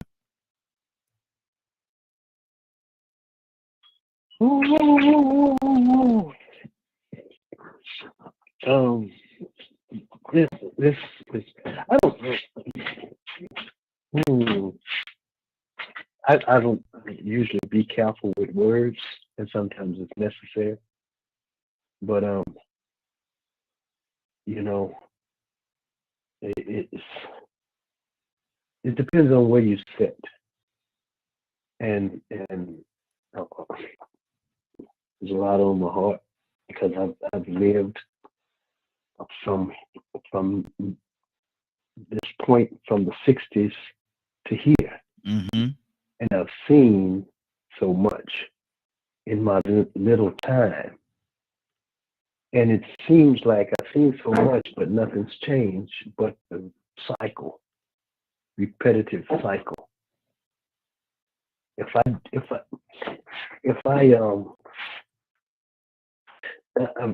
saw an article where a man stole, I think it was like, he was accused of stealing $9 worth of $11, $9, and he's serving a life sentence for $9. Say that one more If time. it's $50, serving a life sentence. If I think it's like $9, $11. Wow. Been in there 45 years. I Mm. might have the numbers wrong. Let's say if it's $100, Mm. and you got a man Wow. that's actually, let me just throw this out here for free. You got a man that's a known thief, and he was the president of the United States of Mm. America, and he's still stealing, him and his family. I'm just Mhm. saying. Mm-hmm. I said, well, here you go with that. Here you go with that. He's making America great, and we can't wait to get him back in office. Mm. For stealing millions, maybe billions of dollars. Yeah. Mm. Wow. Okay. I got a headache. 508-924-3521 508-924-3521. Tucson, did you finish your thought, brother? I don't want to move on till you finish you finish your thought. Yeah. I mean, just you look at young men, and you say, well, you need to talk to these young men. They see the unfairness, and they say, well, you know what? I'm gonna just make my own road, and I'm gonna travel. You don't see the danger in the road though, Mm-hmm. because you think that people are grinning and smiling as they're gonna help you out, Mm-hmm. and there's a ditch and a hole in the road that you don't see. Mm-hmm. You won't listen. And then there's others that's saying, well, if y'all wouldn't be like this, it wouldn't be like that. Mm-hmm. Stay out of the conversation. That's what they'll say to you. Stay out of the conversation because, and you know, we're so sympathetic with each other. I don't need nobody to be sympathetic with me. Just do right. Mm-hmm. Exactly. Just be fair. Mm-hmm. That's But good. we won't do that because some had made it either. Mm-hmm. So they feel worse about you because you, I'm going to just use this, I'll shut up now. See, I sit in the office, and there are some people that's not in the office. And when I come out of this office, you're going to have to do what I tell you to do. Mm-hmm. Or you're going to have to get somewhere. Now you mad at me because you don't even think I deserve it. Exactly. Wow. But I'm gonna do something here. I gotta play this card here for a second. Now a lot of y'all sitting here talking about, you know, it's hard for the blacks here in America. Why is it so hard? All they do is do what everybody complain. They ain't gonna get nothing done for you. You complaining, but they ain't doing nothing. Go out there, go to school, go out there, get a job, go out there and do the things that you're supposed to do so you could be successful. Just like me, I did it. Why can't you do it? Why is it we sit here and complain about it being so hard for you and ain't doing nothing? And all you have to do is take advantage of the opportunities that America has to offer. Rico, talk to me. We're going to this order. We're going Rico, Kurt, and then Joseph. And then we're gonna circle back around. So Rico, what's on your heart, brother?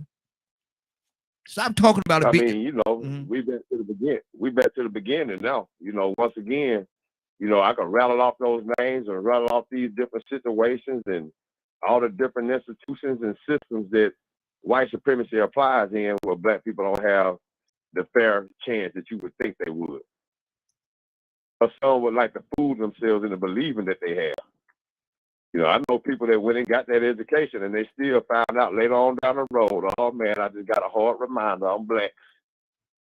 Y'all just doing this because I'm black. This is the first time speaking about it. Because they did everything the right way and they believed in the American dream, but now all of a sudden they reached that glass ceiling called white supremacy.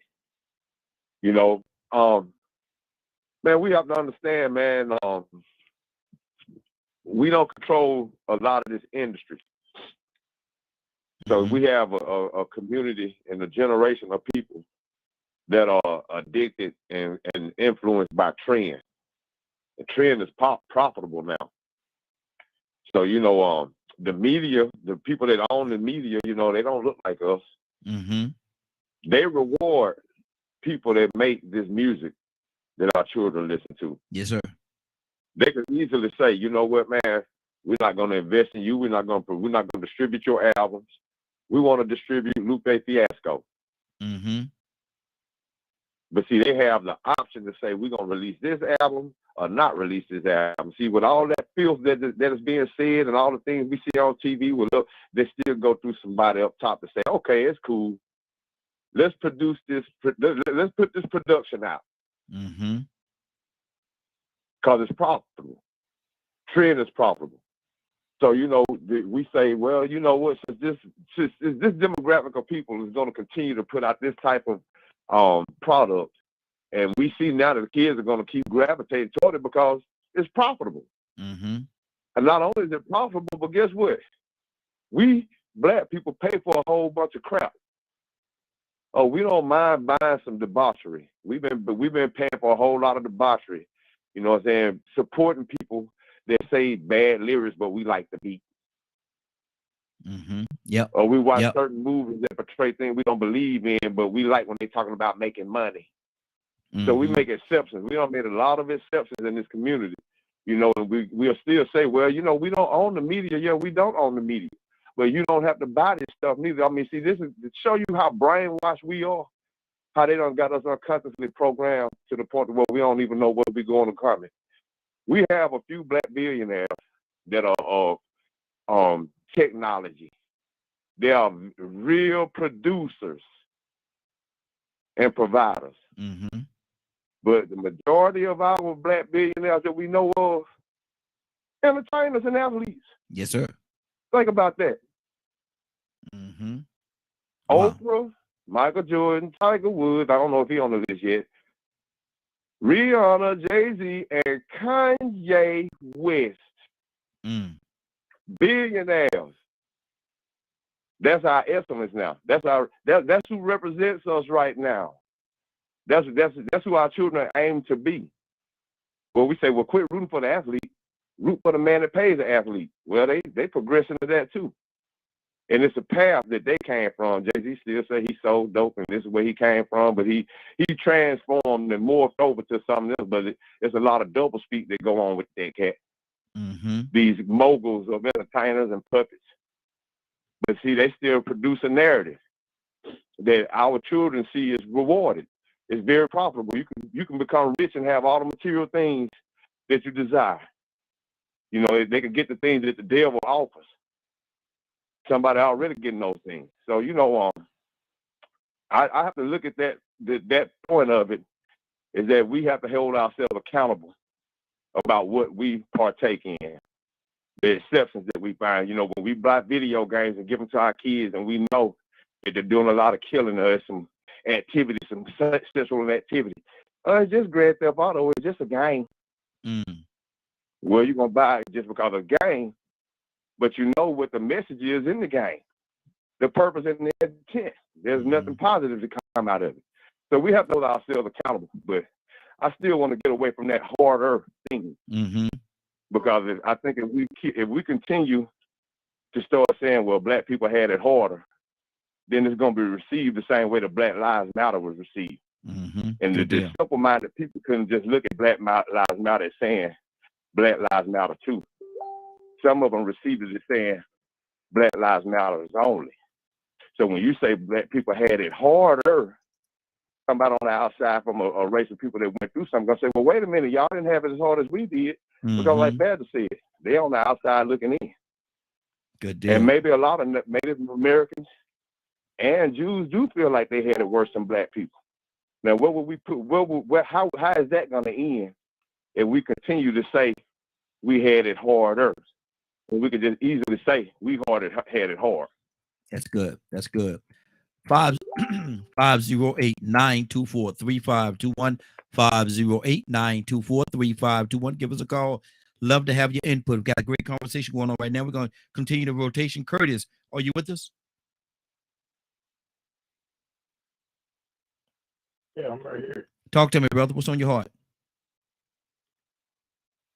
Well, I can understand where Brother Reek is going.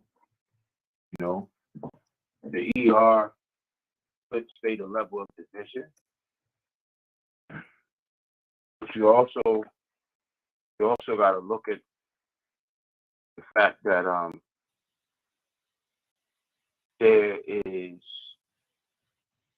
a group of people that are actually saying that it's true. Because see, everybody else was able to bleed into the American culture and American society. You know, I had this conversation with Brother Asher one day, and one of the most powerful things that I ever heard anybody say, man, was my mentor. I think this man graciously and ever be in my resume of life, because this man pulled me off the street, right? He pulled me off the street. And I remember we was in and out of rehearsals all the time doing shows. I remember him saying to me and a group of other actors, we was doing a show at the time written by the late great Ossie Davis called Pearly. And Pearly is basically about the struggles of the African Americans in the South, basically right after emancipation. So we got on the topic of the civil rights movement and things of that nature. And I never forget what he said to us. He said, I need y'all to understand that every other race or culture that was involved in the civil rights movement was able to bleed back into society as if the civil rights movement had never happened. But once the civil rights movement was over, those same civil rights fighters, those same people that were so adamant about change and getting their rights had nowhere to go. And I'll never forget that, man, because when he said it, it was like, wow. So I asked, because I was the oldest person in the car, I asked, I said, well, I said exactly what Rico is saying right now. Like, well, you know, what about the Jews? He said, oh, I applaud the help that they gave, but did the help continue after the civil rights movement was over? Most of them they had the chance to just bleed back into the American culture and move on with their lives. If they was running banks, they moved back into the bank. They went and got jobs at the bank. They went and got jobs here. So, you know, I get what Brother Rico is saying solely for the emphasis of, hey, look, let's not give the person sitting on the other option to say we're trying to divide a culture or we're being divisive in America. But I can also understand where I can understand the person that's sitting there saying, ain't nothing wrong with saying we had it harder, because it's true. You know, you look at the dynamics and social paradigm of what this country has established and set up. You can't refute that. Like you can't even. You know what? I'll land a plane right here. I'm reminded of Dr. James. Every time we have this conversation, I'm always reminded of Dr. James. Yes. When yes. she asked Absolutely. That whole entire auditorium, Mm-hmm. if you change places with a black person in America, Mm-hmm. raise your hand if you would be willing to do that. And not one white person raised their hand, and she said, okay, so what you all have just shown me is that you all know what is going on, you know what has been going on, and you know what had been going on, and you know that you don't want to be a person on the other end of what's happening. Mm-hmm. So that's just, that's where this whole conversation take my mind. I ain't gonna go into the history, but it dawned on me last night, Raheem, real quick. I'm just gonna throw this out there. It dawned on me last night, sitting down watching some TV and doing some reading. We in that 100-year window. Mm-hmm. Mm-hmm. Every 100 years, this whole racial thing and this whole racism thing comes to a boil ahead. If you go back and do the math, this whole racial and classist thing comes to a head like every 100 years. Absolutely. Gonna go in this order. Excuse me. Gonna go in this order right here. Gonna go Joseph, Xavier, then Badger. Joseph, what's on your heart, brother?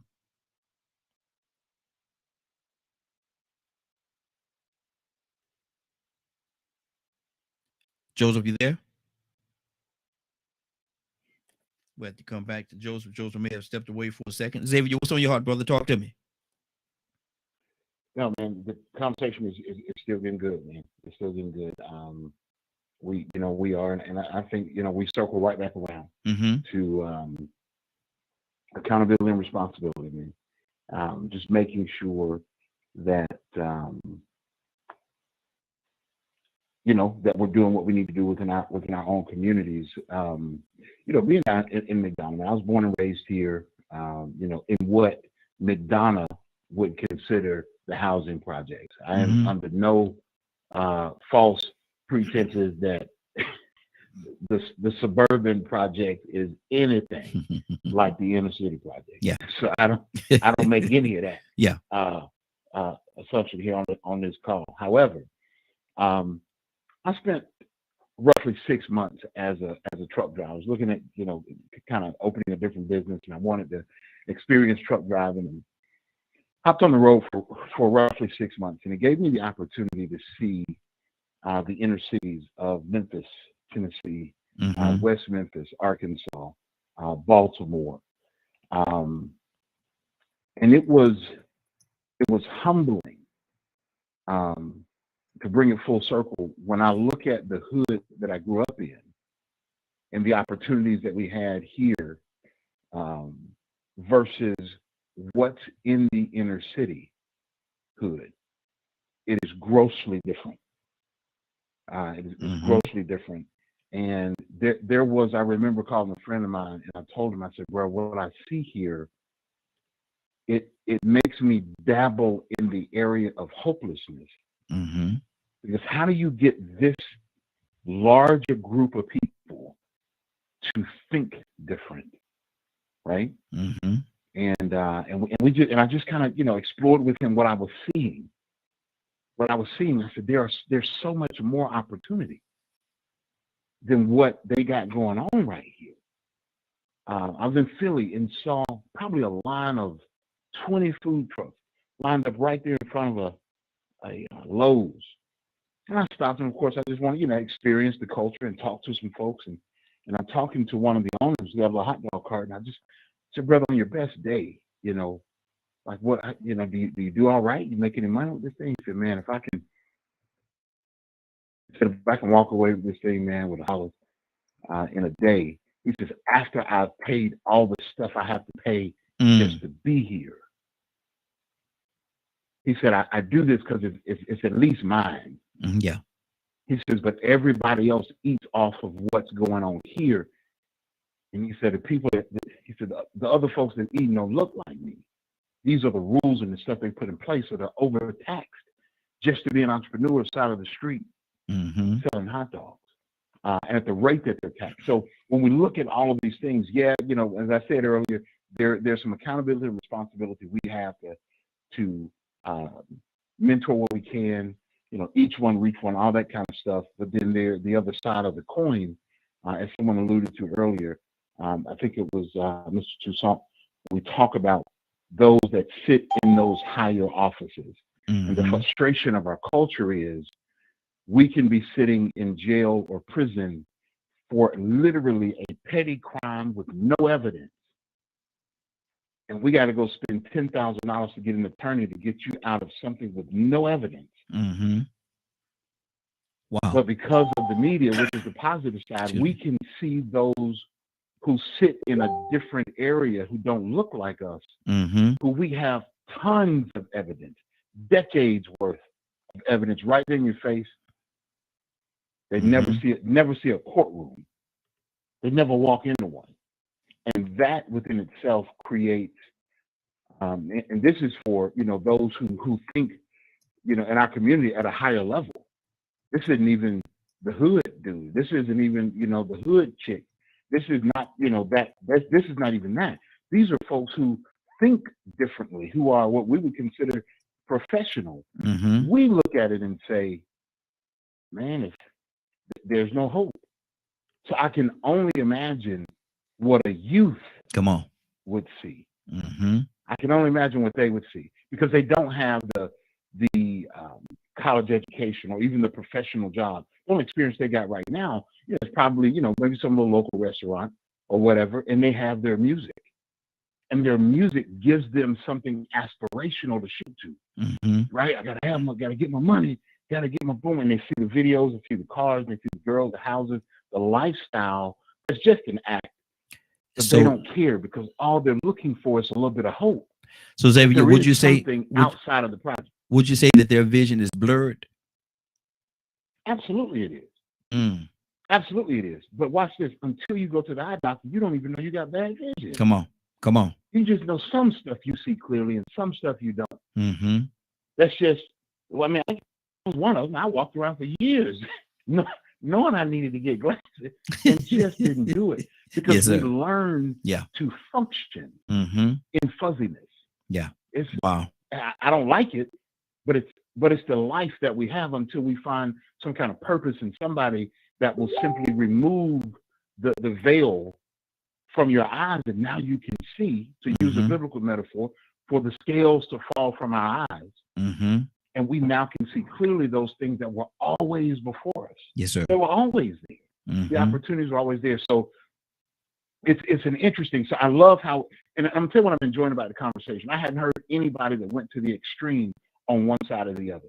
Right? We're stating the obvious. We're talking about the stuff that's real, that you can touch, that you can prove. But yet, on the other side of the coin, we're still holding our own folks accountable. Absolutely. Even those that look like us that have ascended to some of these positions that get there and forget. Wow. And they're soon humbled and thrown right back down the ladder. Case in point, you remember the Godfather's Pizza with Herman Cain. Yes. You know, he was, you know, he thought he was welcomed in, right? He was, he's the savior of the Republican Party, the black man. He's the black Obama for them.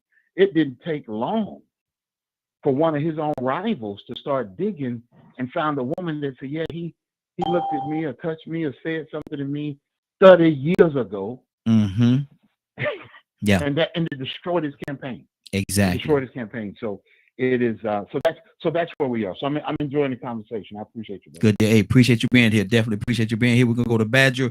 We're gonna circle around. I got a few more people that just called in. We're gonna touch on each and every one of you as well. Badger, what's on your heart, brother? Talk to me. Paul, coming to you next. I'm getting to a point where the more I observe things, the more I'm realizing things ain't gonna change until we learn to all work together. Mm-hmm. And And it's go ahead. how tough of a task is that? You know, I used to think it was really hard, Mm-hmm. but nowadays I'm starting to learn that it depends on the people on individuals' mentalities. Mm-hmm. You know, there are those of us that work hard to fight. Badger, let me jump in just 1 second. Do you think there's an element in our community or communities that do not want that to happen, us to work together? Oh, absolutely. Mm-hmm. You know, I just shared with you one thing in the private chat. I found out Blake Masters in Arizona literally blamed black people for gun violence in Wow. America, and Mm-hmm. Trump backed it. Mm. It's hard to talk about like the racism problem without bringing up Trump, Mm-hmm. and I apologize for that. But that is the most current proof that it's still happening. That evil narrative Mm-hmm. that folks like them push, Yeah. because it's one of the things that I've been paying attention to very hard is the education system and how the lack of information that's put there. Mm-hmm. Um, like what is racism? How is that used? That actually discussing the issues we have today. And I remember when I was in school, and by the time in elementary and in middle school there was discussions about it, but when I got into high school, they didn't talk about it no more. Mm-hmm. It was like they just wiped it. They just wiped any of that stuff away. Wow. Wow. And I always wondered why. And looking at the current state of things, it's hard to, and it something that Rico said earlier about a bunch of people fighting over who had it harder. You have the indigenous people with the genocide, you've got black people that had to deal with genocide, you've got Jewish people dealing with genocide. And to me, we have to be careful, or at least in my perspective, we have to be careful, because once you start telling someone that your people had it worse than others, you start pushing people away, Start dividing. start dividing, and that's what they want. Mm-hmm. Why is it always a narrative of this, man, like the narrative of indigenous people, right? We have we have reservations, we have casinos, and da da da da da, and they're all taken care of, and they get money from the government, and so on and so on. And why are there reses that are the poorest areas in the country? Explain that. Mm-hmm. And then we get to the systematic racism in a lot of the communities of see, there are times where I honestly don't know what phrasing to use, and I apologize to everyone on the line and people listening, because I'm trying to use words that you are using, like black and stuff like that. I don't know, and that's the other issue nowadays is nobody knows what labels to use. Mm-hmm. Because in one group of people you can use a label, and the other group of people you can't. Mm-hmm. Mm-hmm. There's so much division of tit for tat. Mm-hmm. And you asked me last week about, well, no, it was Abraham, because we were doing the what ifs of what I viewed all of us different races dealing with. And I said, outside of systematic racism, all of us deal with classism. Mm-hmm. The people in Exactly. power want to stay in power. Mm-hmm. They're going to use tools like racism. They're going to use a lot of different tools to keep us fighting and not working together to solve our issues. Mm-hmm. Wow. And it's horrible. I deal with the indigenous people all the time that only want to deal with their people. Mm-hmm. And that's it. They don't want no one else involved. We will take care of our own. And I'm going, how's it going? How's it working so far? Mm-hmm. Wow. And they get Yeah. really mad at me. So Mike, Wow. It's a lot, man. This topic here it's heavy. It's very heavy. Let me go to we got quite a few people that actually just called in. I'm gonna circle around to everybody. And I'm very appreciative of everybody that's here. But Paul, good morning, sir. How you doing this morning? Good morning. I've been listening for a little while. Mhm. I think the conversation's going pretty good. Can you rephrase the original question? Because I want to make sure I understood what you asked originally. Is it a fact or a myth? And I'm changing the last word. Is it a fact or a myth that blacks have it hard? I said hard. Okay. Then I changed it to harder, but we transitioned back to hard. So what do you say to that? Is it Hard. a fact Okay. Yeah. or a myth? And yeah, I think Rico addressed that Yeah, he did. better than anyone. Well, everyone addressed it well, but he really focused on that aspect of it. I don't see any benefit to saying harder. You know, as he said, you know, it could really divide progress and all that, you know, aspect of it. But like, I think there are certainly many elements in history where Black Americans had it harder than other groups. But again, right there, you know, somebody would debate me and go, no, you're wrong. Look at this, look at this. But the one that I always think about is the way Black Americans were depicted in the media. And I look at that stuff and it's just like, are you kidding me? This was like mainstream American culture to dehumanize a group of people, and you know, all of these grotesque stereotypes and all. I look at that and it breaks my heart to know that America grew up in this you know, kind of culture, and you know, I don't think we're not there anymore, but you know, we still see aspects of it. And you know, there you know, some of it's being created by Black people, unfortunately. Rico also pointed that out. So you know, these kind of things need to be pushed back on, certainly. Here in California, there's a proposition to raise taxes on the rich, to invest $1 billion into music and art education for public school students. And think about that. Think about what we could get from that. We could change our culture, you know, and we wouldn't have these grotesque stereotypes that still exist. I mean, it's pathetic.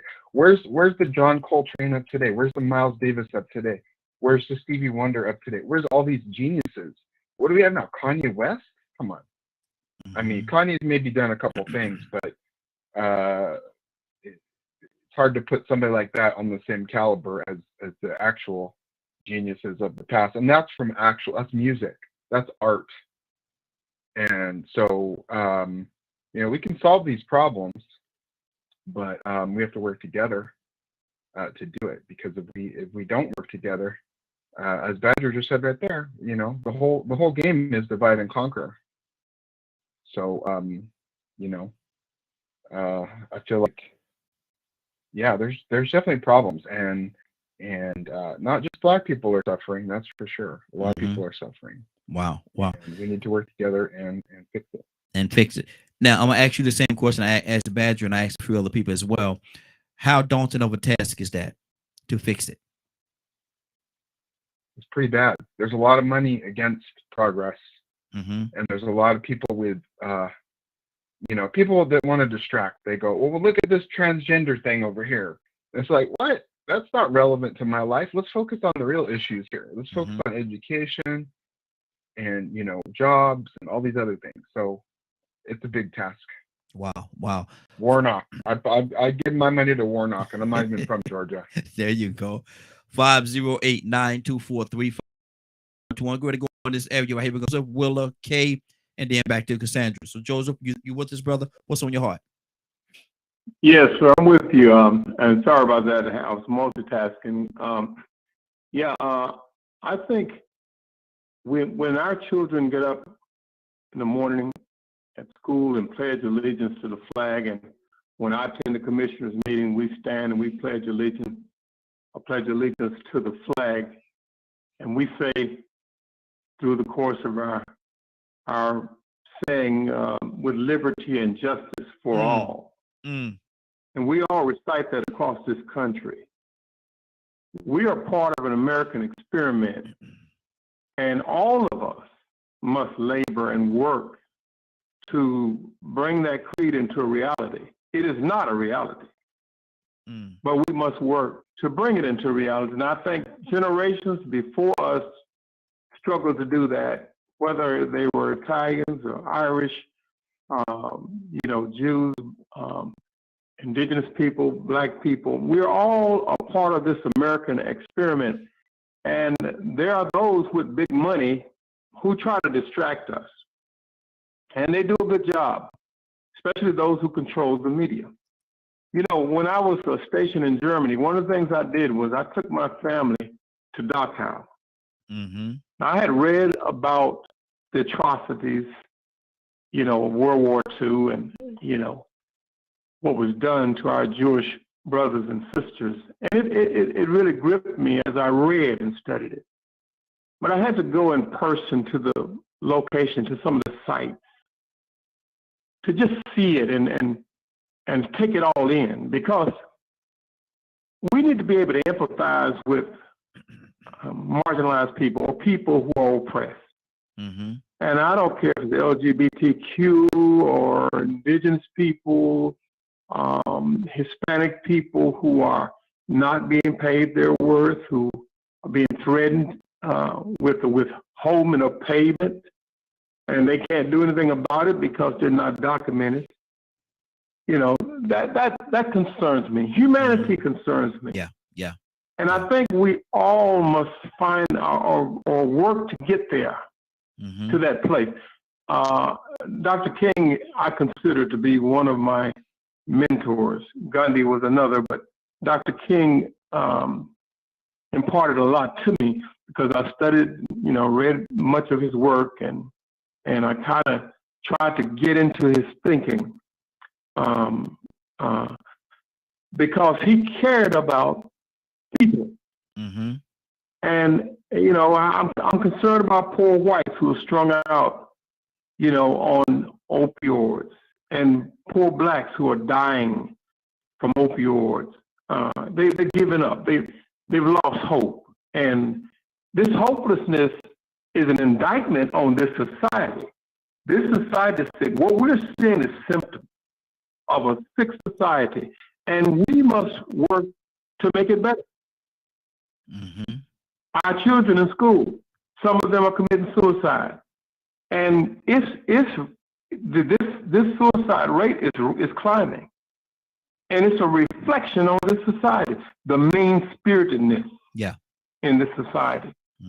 It manifests itself in many ways, and if we, the good people, don't stand together and fight back, then those with the wicked plans will win. How do you identify one from the other? Well, if it goes against the liberty and justice for all, that right there is clear to me. If you're not concerned about the 45,224 gun deaths that took place and 29,000 of those were suicide, but you're concerned about abortion, it tells me that your philosophy is off kilter. Okay, that's good. That's good. Just wanted to put that. So Yeah, be holistic. I mean, don't tell me you love these people and you don't love the other people. I'm concerned about the gay person that commits suicide. Yeah. That bothers me. Because it tells me there's something wrong with the society. Good deal. Good deal. 508-924-3521. Got a little less than 30 minutes before we get out of here. It's been a great broadcast. We're going to go in the order in which I said. We're going to go to Willa, Kay, Cassandra, and then we're going to circle around. So everybody be patient. I'm coming right back to you. Willa, good morning. How you doing this morning? Willa! Good morning. Good morning, Raheem. Good morning, young lady. Good morning, Glow. How you guys doing this morning? Hey, doing good, doing good. Sis, talk to me about what's on your heart, man. Now, is it a fact or a myth that black folks have it hard? No, it's definitely a fact, Raheem, that we have it hard. But we have it hard because of our choices that we've made and chosen life. You know, I'm just gonna pick one area of life. Well, I see that things have shifted. When COVID came about, COVID changed a lot of things in our lives. You know, and I believe that God told the church, now you're gonna shift. Come out of those buildings. I need you to come out of the building because my children are hurting. They're lost. So I need you to come from around the building of you, but what you believe protection is, and go out into the world. So the church has shifted now. It shifted where now, if you felt the thought that you were spiritual, you will know it. Because now you got that opportunity to go out into a world where your people are really lost. A lot of fathers that are lost because they're missing in a household. You don't have a lot of mentors around, male mentors. And we're missing that. And when we went out and when I saw the community, because we go out into the community a lot, and we find that even in the shelters, there are more men in the shelters and more men in the jail house. And to me, I believe that's where it started. It started right there. So, we do, because of our choices, and we believe that we don't have any hope, Raheem. And that's what's on my heart. Good deal, good deal. Kay with an E, good morning. How you doing this morning? Good morning. Blessed and everyone else. Hey, blessed as well, sis, blessed as well. What do you say to that? Is it a fact or a myth that black people have it hard? I did everything Willa just said, like choices and decisions. And I could say we definitely, our ancestors and the people before us, that's what you call hard. But I ain't been beat, and I ain't been fed, and I ain't had to pick no cotton, and I ain't had to deal with slavery. So they were definitely treated rough and had it hard. And I could honestly, let me ask you this question, Kay. I just have to say for what I see. Okay. No, it's choices and decisions. Kay, let me ask you this question. Kay, let me ask you this question, sis. And I'm listening to what you're saying, but I just want to hear your part on this right here. No, you were not quote unquote a slave or had to pick cotton or different things of that nature, but was the remnants of what happened to our ancestors. Can that pour into us as well? It can pour into us, but it should pour into us where we want better. We strive for better. We raise our kids to want better and do better. These folks ain't even raising their kids. I'm sitting here watching it. I'm all the way in Texas to help care for my uncle, and I got 1,001 family members here from Austin, from Houston, from Palestine. I mean, they all around, and they way closer than me. We can't pull together. Some of us just can't do it. They don't understand. They too busy being hateful and don't want to see you success and progress. And it's really sad. It's really sad that we can do that to our own people, our own daughter, our own father, our own son, our own mother. It happens. Okay. And it's sad. And like Will said, he brought the pastors out of the churches. He did. We had a lot of pastors that used to tell me all the time, quit listening to them internet pastors, quit listening to them radio pastors. They all internet and radio. They didn't know what to do. Okay. As humans, pay attention. Okay. Pay attention. Good deal. Cassandra?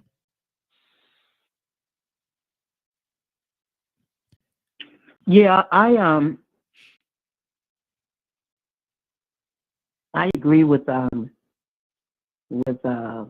Willa and with Kay. Yeah, and several of the people on here said about accountability, and we have to be accountable to our people. We have to be. And that's why I mentioned about the men. Men have got to step up and get in their rightful place. I'm sorry. It's not, if you're a Christian, it's not the woman's job to be the head. It's not her job. It's not scripturally right, but women have been put in positions where they've had to head up their households, make things happen that normally a man would do. And then some are trying to, and I say this all the time, most of the women I know, they're working with children. They're working 2 jobs. They're taking care of their kids. Literally everything is on them. They have no help, no outside help. And if just those men that have sort of like set fatherhood aside, even though they fathered all of these children, if they would just pick up their responsibility and help, I think we would see a large change in our communities. Our children are out of control. Ain't no other way to put it. Our children are totally out of control. Most of them, not all, but there are enough of them out of control, like the ones that are part of the gangs. And I've mentioned I live in a senior building, and we've had 26 cars one month, and then 12 cars last month, I think it was, because mine was one of the ones broken into. And we see them on camera. These are young kids, gang members, that are coming into our communities, older people on fixed incomes, and doing the damage. You know what? And I'm going to end with this. This is what gets me. Y'all bad enough to come in my neighborhood and do it, your own neighborhood. But I don't see none of them going up to Cobb County in those middle class and upper class neighborhoods and try that. Try it over there and see how long it lasts. I promise you, they will shut it down so fast, it'll be ridiculous. Wow. So, but we got to do better. Our men have to step up and be the fathers, be the mentors. Like the brother said, he mentors. That's huge. If they don't have a father there, some male needs to stand up and be present in our children's lives. Okay. Now, if we're not careful, because the conversation is it a fact or myth that blacks have it hard? If we're not careful at this point right now in the conversation, we're going to transition to a whole different topic, and it's going to start going into the blame game. And so we have to be real careful and real mindful of where we are right now. I understand what you are. Yes. Yeah. That was not blame. That was not blame. That was accountability. Okay. And we have to be honest with accountability. The men are the head. So if I'm saying that, and I'm right with you, brothers, if I can do anything, because I feel like I do my part to reach our community, but I'm not a man. So it's not about blame. It's about accountability. Okay. For me, I can't talk for nobody else. Absolutely. Kurt, we're going to Curtis, Rico, then we're going to Xavier. Kurt, what's on your heart, brother? Kurt, you there? I'm right here, man. Talk to me.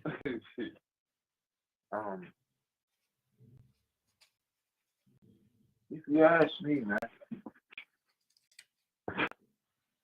we the only race in this country that's being held accountable on every end of the spectrum.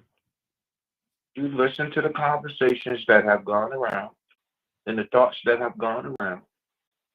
We are the only race here that is actually being held accountable. You heard a brother say something about the disproportionate level of prosecutions and sentencing in terms of white and black, right? Mm-hmm. I've heard somebody talk about the welfare system. You understand? The fraudulent basis of the welfare system. Well, blacks is always held accountable for the fraudulent basis of welfare. We heard some folks talk about housing and things of that nature. Well, when you look at the overall process of how this thing is done, man, you got the prison industrial complex. That's number one. Well, which races being through the prison industrial complex? Whites? No, that's not happening. Because the numbers don't show that, nor do they prove that. Well, how does the prison industrial complex affect our community? It stopped folks from going to school. It stopped folks from being able to get a loan. It stopped folks from being able to vote. It stopped folks from being able to open up bank accounts. It stopped a whole lot of things. I'm not disagreeing with anybody. I'm just saying there are precipitating factors. And then when you talk about accountability towards the black man, I get it. This is absolutely right. But all at the same time, that very same accountability is the accountability that kills off every black leader that we have to some degree. They either physically kill them or they spiritually kill them. If they can't spiritually kill them, they demoralize their character and their value and their worth. We've seen it happen to Michael Jordan. Okay, get back in order. Get back in order. We've seen it happen to Bill Cosby before the rapes. We've seen this thing happen. We've seen it happen to Michael Jackson. We've seen it happen to Prince. And this list can go on and on and on, where we've seen this continuous attack to demoralize and to denigrate a man for which this is absolutely right. We need to come back to the fold.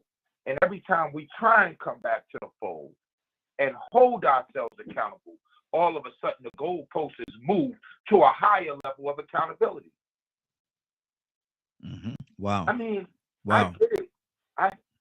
I get it, and I'm not trying to play the blame game. I'm just saying, okay, if we're going to look at a Picasso, see the Picasso. Don't see the boat that's on the Picasso. Mm-hmm. Because there's a whole bunch of other things in that frame or in that picture that says, wow, this is really a Picasso. Mm-hmm. Mm-hmm. There are things there are precipitating factors that have happened that has completely denigrated and demoralized what Sis just said. Sis admitted it. For every dude, and I apologize, Sis. Let me be the first one to say that. I apologize. I apologize personally for all of us men. But all at the same time, I have to accept that there are precipitating factors that has perpetuated the existence of Black people in America. And if we just talk about, I try my best to never be the voice that those who think less of me can use to say, see, I told you so. Mm-hmm. Raheem, I sent you a video the other day. I really hope that you would watch that video. I really hope and I pray that you would watch that video. Mm-hmm. Because that video specifically, and it's short, it's like a minute, 2 minutes, specifically deals with what we are talking about right now. And that Wow. video specifically tells you who you should be holding accountable. Good deal. I'll take a Who look should at it. really be held accountable? I'll definitely take a look at it. Let's keep this thing going. We got Rico next, then we got Xavier, then we're gonna circle back around with the time that we have left. Rico, what's on your heart, brother? Talk to me.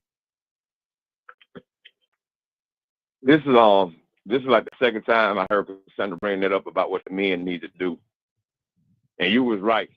See, this is another reason why we have to be careful about the conversation. Because along with men being held accountable, you know, she said something earlier about men stepping up. But a woman has to allow a man to do that.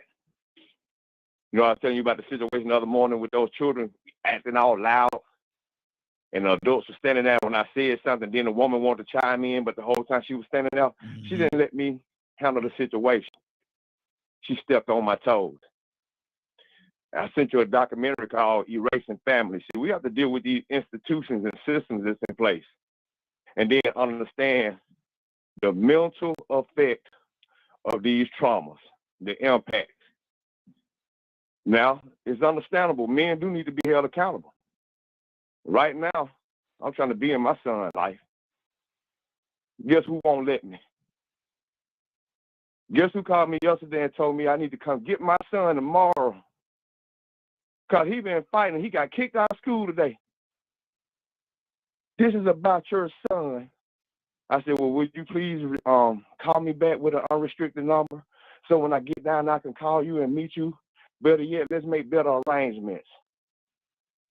No cooperation, lack of communication, no compliance of court orders. I got to go to court to be a daddy. But I ain't going to point the finger at women because I know that is another condition. And there are a number of things that makes this woman behave this way, that makes her so crazy and out of control with power. And she ain't the only one. Now, I could get a little deeper. I could go back and start reading to you some of the text messages between me and my son yesterday. Him telling me how he's giving up and me trying to convince him to realize, okay, you say you seen your mama fighting and arguing every morning. Sunday night, you got to go to school with this. You telling me that y'all been moving from house to house, and ever since 4th grade when you lost your apartment and you lost everything. I mean, there's just a little bit of it. He just let me know a little bit of frustration that I gave up a long time ago. When I tried, I didn't get rewarded for it. When I reached out to people in elementary school, I didn't get no help. I don't have a figure to guide me. What else do you expect out of me if this is all the only environment I know? And on top of it, now she want to call me at the last minute and cooperate. I ain't talked to this wench in 2 years. No, I take that back. I have talked to her, well, you know, when she was screaming and making threats and making all kind of lies and accusations. It wasn't cordially. It wasn't to communicate or cooperate. So there's blame to be put in both instances. But at the same time, I know the conditions that created these conditions. So I ain't going to point the finger at her and all the women that's like her. Just like I ain't going to point the finger at the deadbeat dads that intentionally run and have an opportunity. Shame on you if you have the opportunity to be in your son's life or your daughter's life and you don't do it. If you have a child from a woman, or children from a woman that has given you all the opportunity to be the greatest dad you can be, shame on you. And for you women, they're sitting out there not allowing dads that could be the greatest dads they could be from doing that, shame on you. Now let's sit down and find out why we acting like this. What's causing these conditions? Because the fact remains that we both have it hard as a people.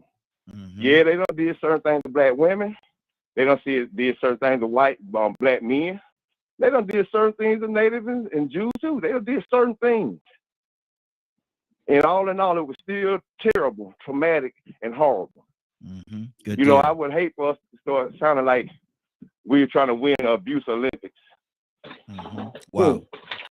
508. If we're careful, people won't support us because what it boils down to is what needs to be acknowledged and recognized is that what has happened to the black community has been wrong and it's been hard. Now, if anybody else had it any harder than us, would that still deny our situation or deny the fact that we still had it hard? Would it make it any difference? Would it still say that, well, we don't need to try and make it a better attempt, but we need to do something to change this?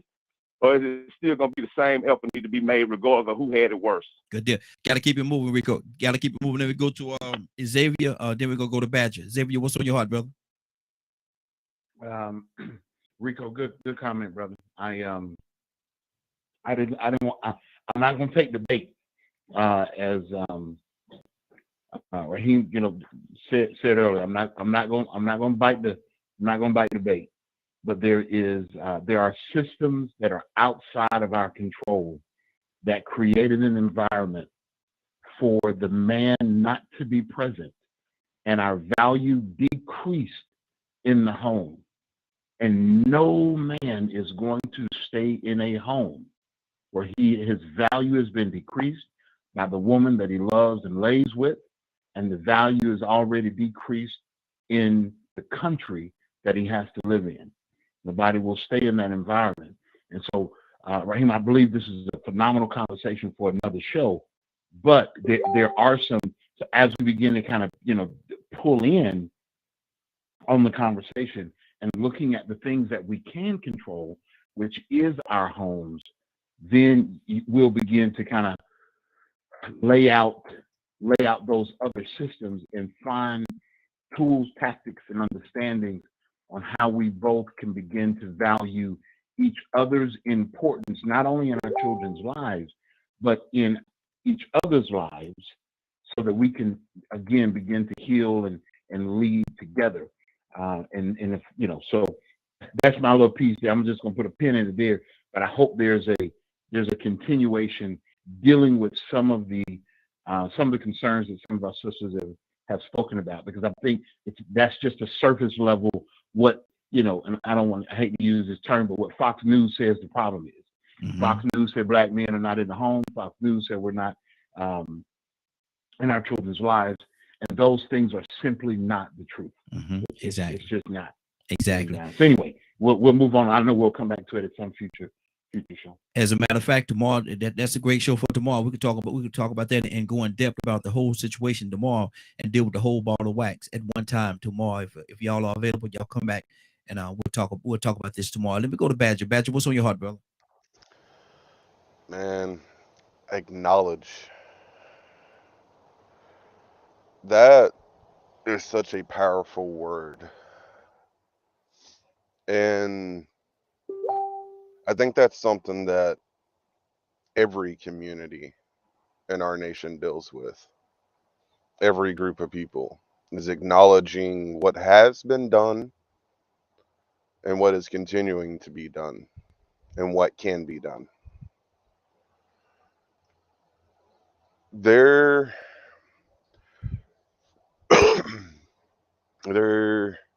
is a lot of white folks that acknowledge what has been done and what continues to be done.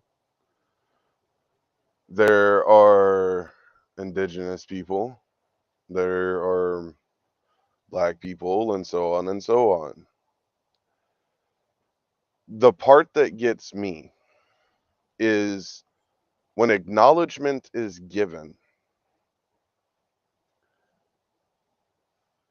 and the person of a different race acknowledges it, works hard to fight with,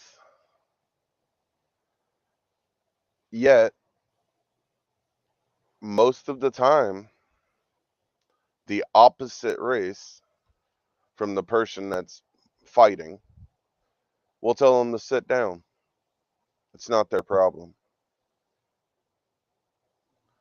So at what point is that going to get acknowledged?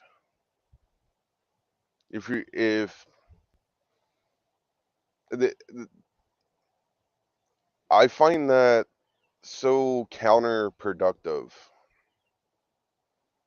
because to me, white folks need to acknowledge what has been done, how they've hurt different races, and need to work twice as hard to help improve the situations that are currently here, because they're the ones that caused it in the first place. Mm-hmm.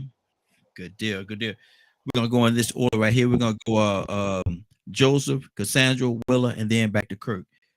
Joseph, what's on your heart, brother?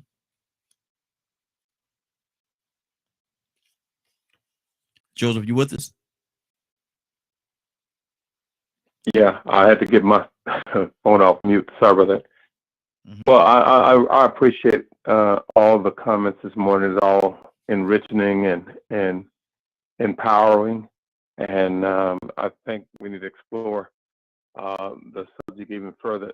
I think there's opposition to this kind of information being disseminated because if we all come into the knowledge of not only historic wrongs but ongoing effects of policies, then another generation will want to act differently. And this is, I think, why MAGA is trying to ban books in schools and trying to stop us from learning the history and everything, because we'll soon realize that we're not each other's enemy. Mm-hmm.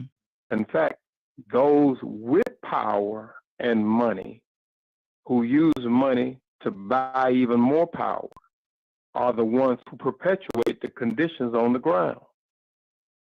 You know, they control the media. You know, when I say they, I'm talking about big money people who buy military weapons and create wars and create friction and continue to make us point fingers at each other when the real enemy is sitting in the suites, laughing and slapping backs. So I'm not going to participate in attacking, you know, my brothers and sisters over the symptoms, because these are just symptoms of a deeper sickness. I want to go after the sickness. Exactly. That's when you really get in trouble. When you go up against the system. So yeah, we're gonna have these problems as long as we let the system continue to do what it's doing. But I think the more education we get, the more apt we all are to address the real problem in the room. So I'm glad to have the conversation. I'm glad to hear everybody's input, everybody's thoughts and ideas. You know, whether we're talking about the symptoms, because that's what we're doing. You know, even as a civil rights leader, I found myself questioning myself. You know, I'm out here chasing these symptoms when I really need to deal with the real problem. Wow. You know, those with the power. Exactly. Let's have that conversation. All right. Good deal. Good deal. Absolutely. Absolutely. Cassandra, Willa, then Kurt. Cassandra, what's on your heart? Yeah. Cassandra, you there? Yeah, I'm here. Okay. What's on your Can you heart? hear me? Yes, ma'am. I can hear you. Yeah. I was saying that you know, I've worked in federal, local, and state jails and prisons for over 35 years. I've worked and gone in preaching and teaching. And when I come into a room and 95% of the room is my color, it hurts me. Whether it's a men's prison or a woman's prison, it hurts me. And that's why I try to deal with finding out what put you in this situation, what made you feel like what you did was the only way for you to survive. And the answers that I got were really heartbreaking, and it comes from the home. 90-something% of the people that I've spoken to over 35 years, it came from their environment, from their background. And I want to apologize to any man on here that feels like I was attacking men, because I definitely appreciate, because I know, I don't know Rico, but I know Rico's heart for his son. Yes. And I know how hard he's fighting to be a part of that. And I would never diminish that or try to demean him or any other man that's trying to do right by their children. So I want to apologize if it came across like that's what I was doing. That is the farthest thing from the truth, because that's why I spend so much time with the homeless, with the prisons, you know, prison system, to do that. So I just wanted, you know, to say that. But thank you. This has been a great conversation. Absolutely. Absolutely. And I definitely appreciate you and your input, Cassandra. You know that. Willow, what's on your heart, sis? So, Raheem, what your question was, do we have it hard? Yes. And I was looking back at the people that made it possible for us to have a better life than what they had. And I looked at what is it that they had that we don't have. And what they had was a heart for people, an inner heart for people. Because it starts within ourselves, Raheem. Mm-hmm. We could create excuses. We could be lazy. We could procrastinate. But what they had was persistence. No matter how hard any culture or government threw at them something and told them no, they said yes. Mm-hmm. And that's what they had. They didn't give up.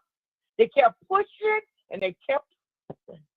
Because they said that I'm going to make it better for you, Raheem. Mm-hmm. I'm going to make it better for you, Willa. Now, when I make it better and then I get to this point, I want you to pick up the baton and make it that much better. Yeah. Don't lay it down. Mm-hmm. And that's what they were saying. So you look at the environment and the government we have right now to this day. They were no different than what they had back then. Mm-hmm. But what we had as a culture was a culture that says we're not laying down. We're going to stand together and we're going to push forward. And we don't have that now. So I'm saying if the shoe don't fit, don't wear it. That's what I'm saying. Mm-hmm. Because of the fact you can see where we're going now. And you have to look at the root cause. Always look at the root cause because the root gives you understanding. Fruit gives you visibility. You can know the tree by the fruit it bears. It gives you visibility, but the root of the tree gives you understanding. Mm-hmm. So when you learn and you look at the root cause of why, that's why Cassandra said what she said. Now we can go even further than that. That why are our brothers feeling that way? What got them that way? If you want to, but we got to go where we see the root cause is right now. Mm-hmm. Okay. And that's what's on my heart right here. Good deal. Good deal. That's what's on your heart. Say it, girl. Let me go to Curtis. Curtis, what's on your heart, brother? Man, don't you call me up that late. The root cause. She didn't say the root. She said the root. That, you know, that's real business right there. When them women, them black women say root, boy, you better get it right. You better get it right. I am completely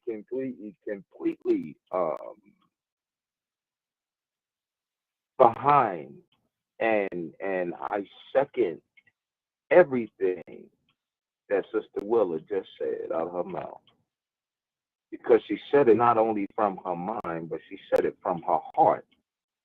And you can tell that her and Cassandra has that God-given ability to always connect their minds with their heart and then let their mouths speak to them. Mm-hmm.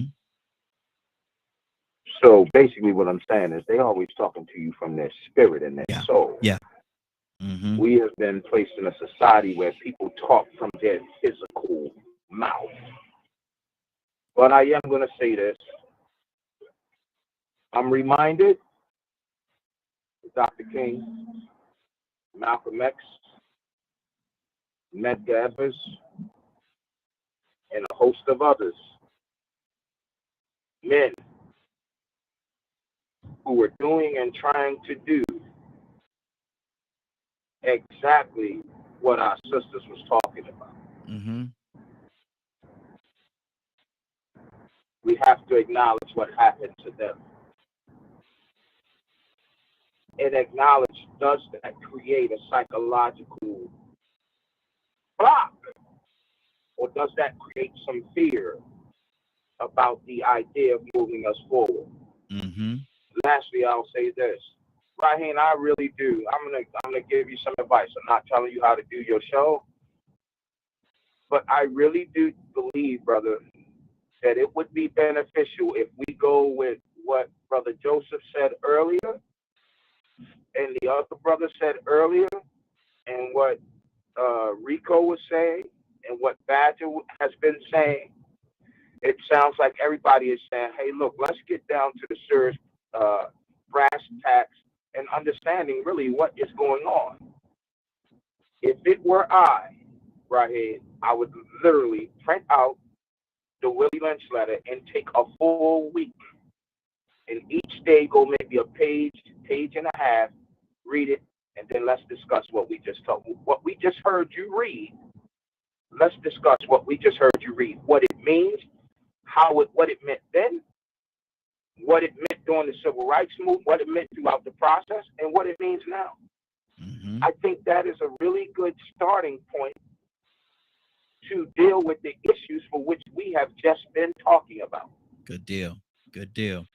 To have some clarity. You know what I mean? So I'm not telling you how to do your show. That's not what I'm trying to do.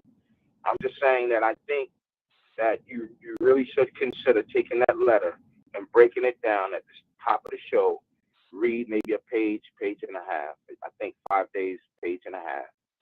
And we realistically have a conversation, because there are listeners that you have. I'm going to keep it real. And I'm not saying this to denigrate or put any listeners down, but there are some listeners that are completely ignorant to the things that we speak of. And ignorance means not to know. They just don't know. Mm-hmm. Okay. Got to get ready to get out of here. Let me go to K with E. K with E. Anything on your heart? I just want to tell Rico, the tables turn. So pray and thank God that the man that was beating up your baby mama didn't beat up your son.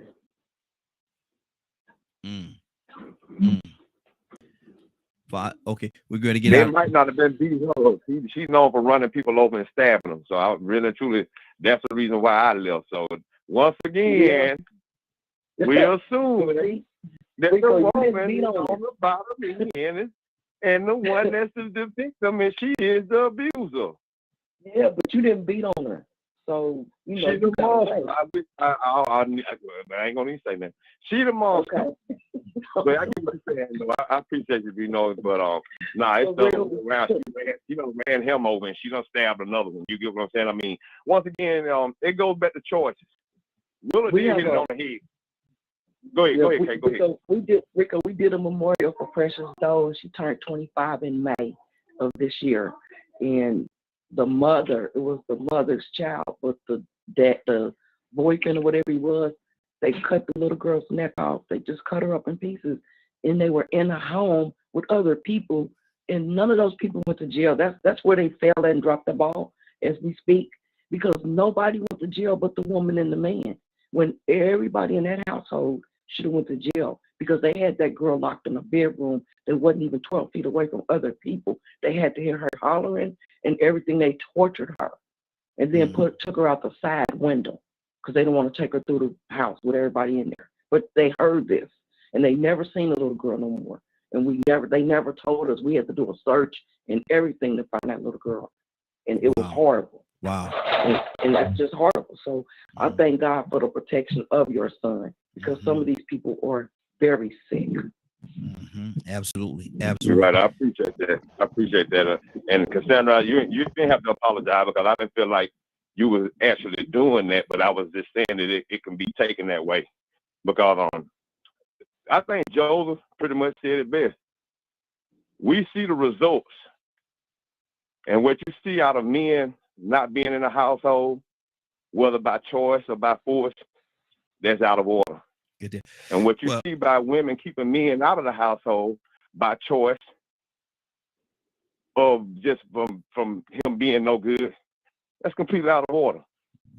So once we find out that there are both sides that are responsible, can be held accountable for the choices they made, the dysfunctional choices they made, you have to ask yourself what created that dysfunctional mindset that made them make that choice. Well, listen, we got to. No. You go ahead, finish your thought, brother. We got to get on out of here, man. I gotta run somewhere real quickly, but finish your thought real quick, Rico. We just need to discover what those conditions come from. So Joseph hit it. We need to talk about institutions, systems, white supremacy, and the impact it has on the mental trauma and how that goes from generation to generation, because we talk about generational trauma all the time. So we have to accept this, and then going back, pointing the finger at men or women is actually taking a step backwards when we already know that there's wrong on both sides. What's going on at 3 o'clock today, Rico? If you missed today's broadcast and would like to see or hear in its entirety, you can tune in to Standard Time on www.dklmediagroup.com. Good deal, good deal. Willow! She didn't hear me. Let me say it again. Let me say it again. Willow! Raheem, let's go. Are you ready? Let's go, Raheem. Are you ready, Willow? You know, it's been a few days now. Are you ready? I am ready, Raheem. I am so ready. Come on. Oh, you know what? You know what, Willow? I'm gonna say it just like this here. Let's go. Let's go. Let's go before the throne of grace together, y'all. Let's be on one accord and let's humble our hearts. And let's ask God and ask Him to do some things that we expect. Let's be bold about it. And let's have confidence to believe that He could do it. That He could do anything but fail us. Father God in heaven, Lord, we just thank you. We thank you, Lord, for allowing us to get up this morning to see another day. Another day to get it right with you. We thank you, oh Lord, for the protection and the guidance that you brought us so far. Father, we thank you for all the things that you've done in our life, even the bad. All things work together for the good of them that love the Lord. And Father, we love you because we know you loved us first. Father, you said it in your word to love one another as you've loved us. And Father, you said to forgive like you forgive us. So Father, thank you for your word. Thank you for the guidance. Thank you for the teaching and the lessons that you give each and every last one of us, Lord. I'm asking you, oh Lord, to fix those hearts that are hardened and open up their minds to the truth. Because, Father, we know that it's you that orchestrates the things in our lives, oh Lord. Father, we know that it's you that give us the strength. We know it's you that give us the persistence. Father, we know it's you that allow the Holy Spirit to lead us and guide us and direct us and show us your way. Lining us up with your will. Father, we thank you for it. And Father, we're giving you the honor, the glory, and the praise. In Jesus' name, amen, amen, and amen. Thank you, Lord. Amen. Thank you, Lord. Amen. Hallelujah. Thank you. Good deal. Good deal.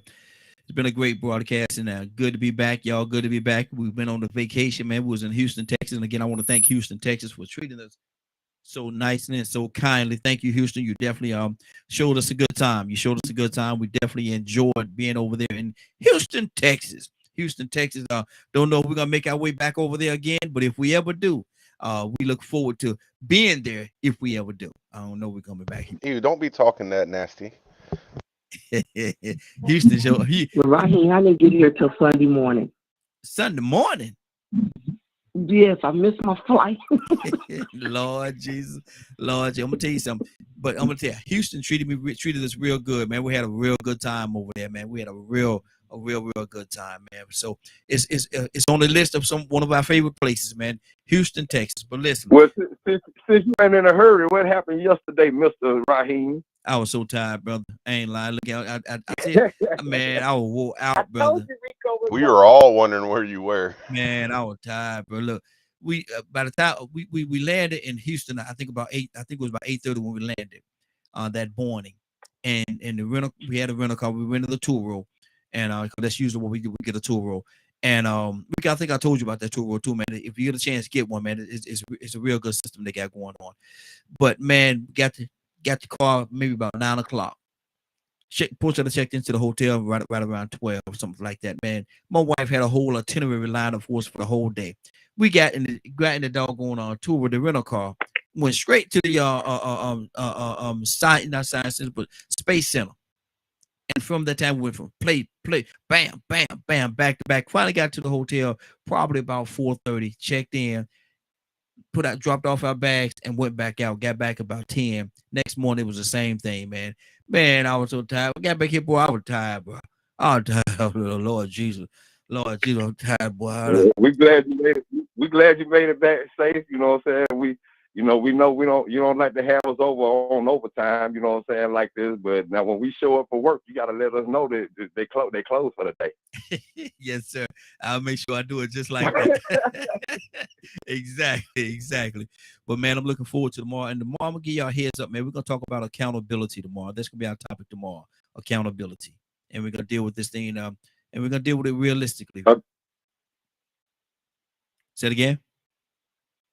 Accountability as far as the system or in the institutions, or is this gonna be going back and forth toward people? People. We're gonna talk about individuals. Individual group, being accountable for what it is, and much like we talk about today, men being in place, women being in place, how we're gonna deal with each other, how we're dealing with each other, and what is the divide that is separating us, and what is hindering us from coming together, and everybody being accountable for their part in this thing called life. That's what we're gonna talk about tomorrow. That's what we're gonna talk about. I think it's gonna be a good conversation. So each and every one of y'all get a chance to come on in tomorrow, and let's have the conversation. Let's have the dialogue. Can't get nowhere unless we talk about it.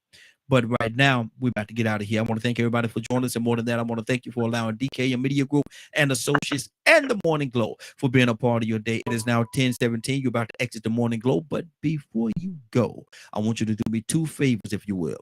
One, I want you to continue to pray for us, because we're certainly praying for each and every one of you. Number two, why this is real simple. I want you to go out there, find somebody, and give them a hug, because you never know. It could be the only hug that they get, or it could very well be their last. Love you, and ain't nothing you could do about it. Have a great day and a better tomorrow. Now we shine some of this light on you from the Morning Glow. Take it out there into this wicked and cruel world that we live in, and let your light so shine. If you get an opportunity, give somebody some love. You just might find some love in return. Won't that be a beautiful thing? Have a great day. Take care of each other. And please, please, please be blessed. Love you. Have a great day, and talk to you tonight on Real Men Being Men. Talk to you tonight on Real Men Being Men from 8 o'clock to 10 o'clock p.m. Eastern Standard Time. Look forward to each and every one of you joining us, and in the morning as well. Have a great evening. Take care of you. Love you.